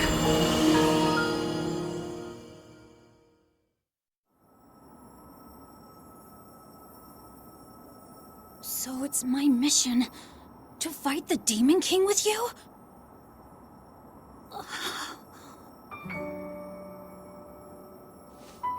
Link! This is so amazing! I can't believe my ancestor gave me such an important mission, and it involves fighting alongside you to save the world! If we don't do anything, then the world is gonna be in big trouble. I can't let that happen. I'll do this! I'll happily take this secret stone!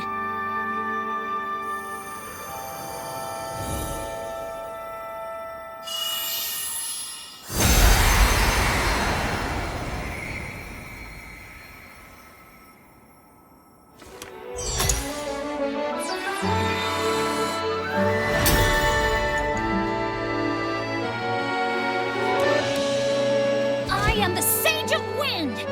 Look! Check out what I can do now!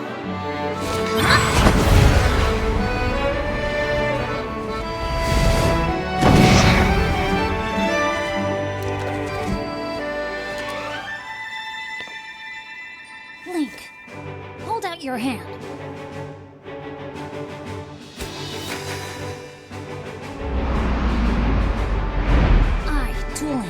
Sage of Wind. Swear to fight by your side until the end.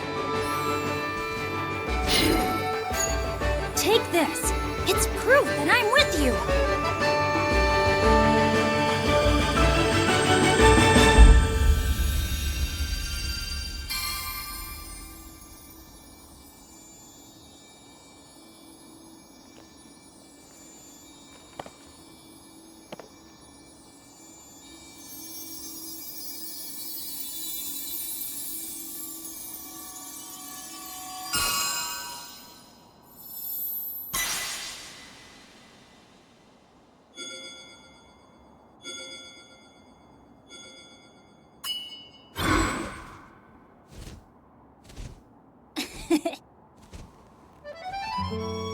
You can use that ring to call on my power anytime, all right?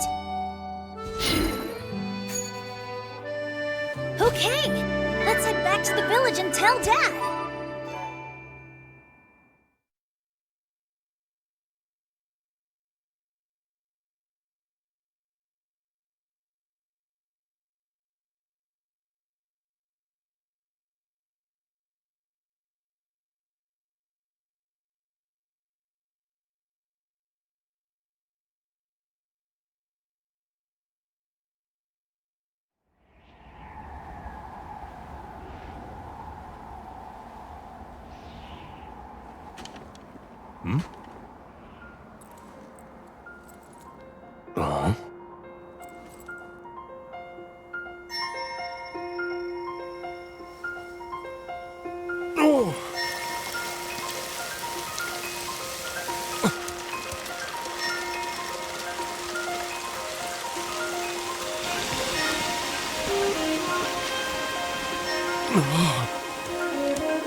Oh?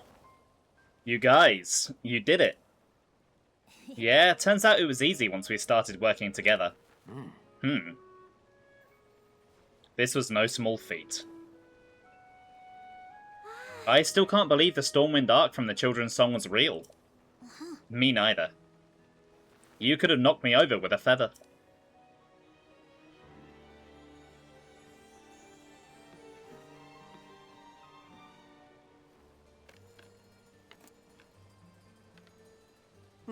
For a job well done, Tulin. Wait, what? This bow meant so much to you, and now you're giving it to me? It was always my intention to give it to you once you came of age as a warrior.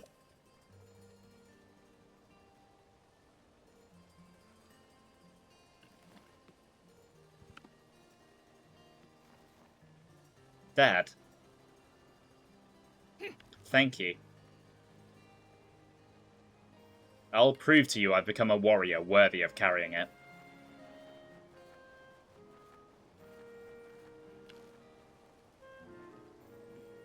Hey, Link.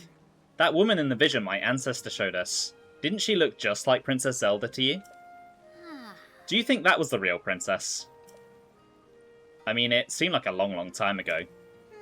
There's still a bunch of unanswered questions. I gotta know more about the figure we saw in the Stormwind arc, so I'm gonna go look into it personally. Next time you see me, I'll have more information about Princess Zelda, so check in with me sometime, okay? And remember, with my Sage's power, the two of us can keep working together no matter what.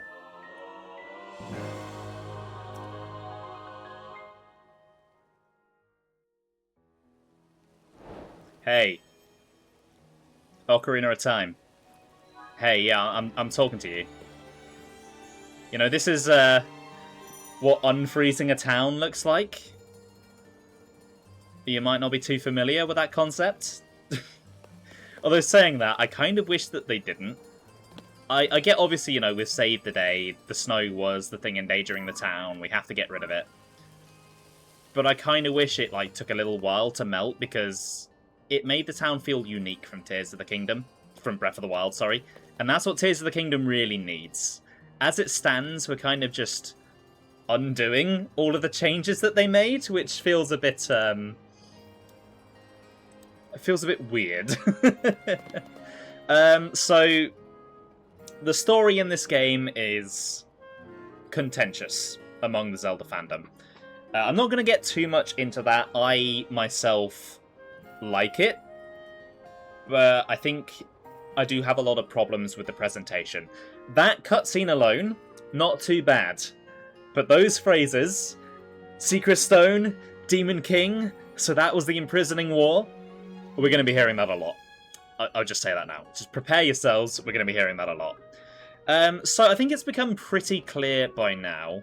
Obviously, last time Zelda met the founding King of Hyrule, and now we've got confirmation that the Rito Sage worked with the first King of Hyrule, and that the Sage of Time is very clearly Zelda. No more beating around the bush. Zelda has gone to the past. She has gone to the beginning of Hyrule. A lot of people assume that that by itself contradicts Skyward Sword. Doesn't necessarily. It's never officially been stated that the Link and Zelda of Skyward Sword founded Hyrule. That was just an assumption by the fans. So that kind of works. However, this story does kind of break the law in a lot of other ways.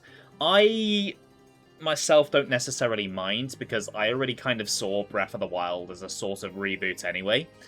And I'd much rather tell a good story than be constrained by the law, especially since the timeline is kind of just a thing for fans. It doesn't really matter to the games themselves. However, I do want to talk about it, because I don't know how necessary breaking the law really was. So, obviously that conflict with Ganondorf, they call it the Imprisoning War. That is not the Imprisoning War. The Imprisoning War is the backstory of A Link to the Past, which is very different from what happens there. I don't know why they felt the need to give it the name of an event that already existed.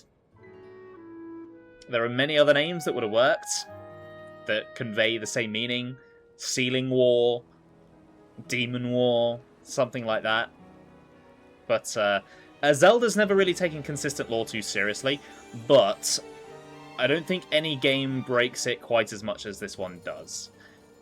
It's one of those things where in past games it doesn't go out of its way to like name drop past events and kind of build on past lore.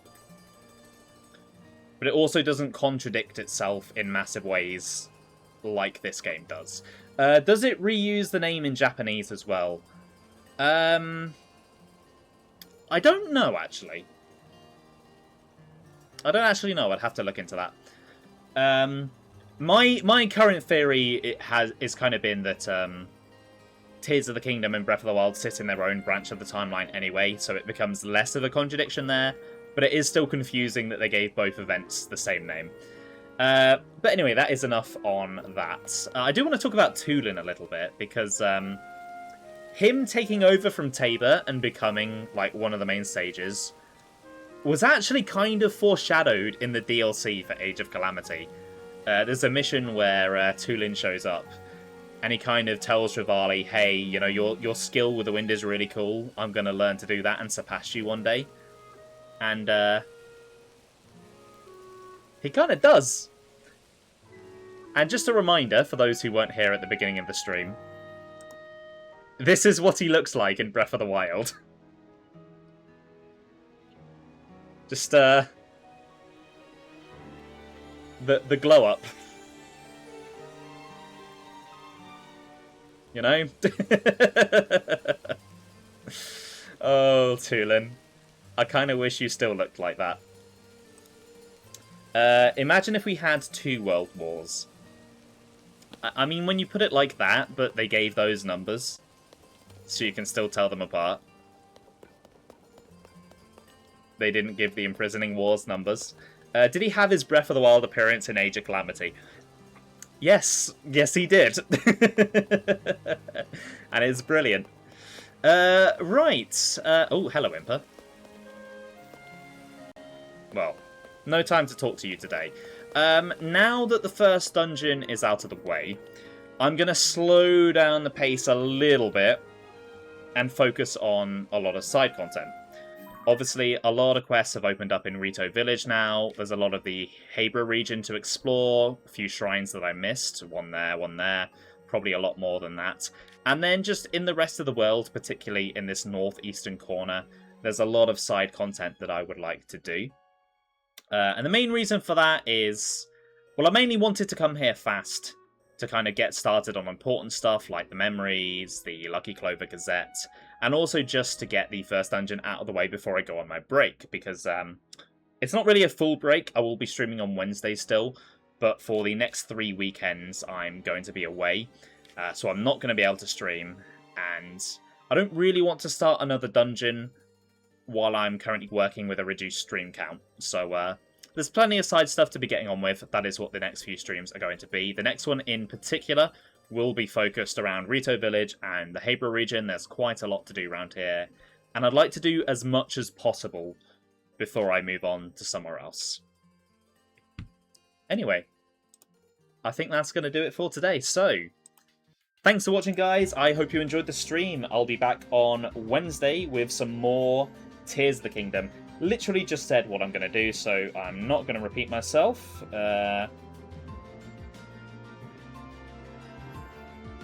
Let's do a raid, shall we? I feel like I've not done a raid in a while, so we're going to raid into Sakushi, who I know through Space Mermy. He is apparently doing a 24-hour subathon stream playing Big Walks, so let's head on over there, show him some support, bring the good vibes that we always bring. Have a good one, guys, and I'll see you later. Bye! Oh! Thank you, Sap, so much for the bits. That is really appreciated. I may need to adjust the volume on that one slightly. That was a tad loud. Anyway, have a good one, guys, and we'll see you later. Bye!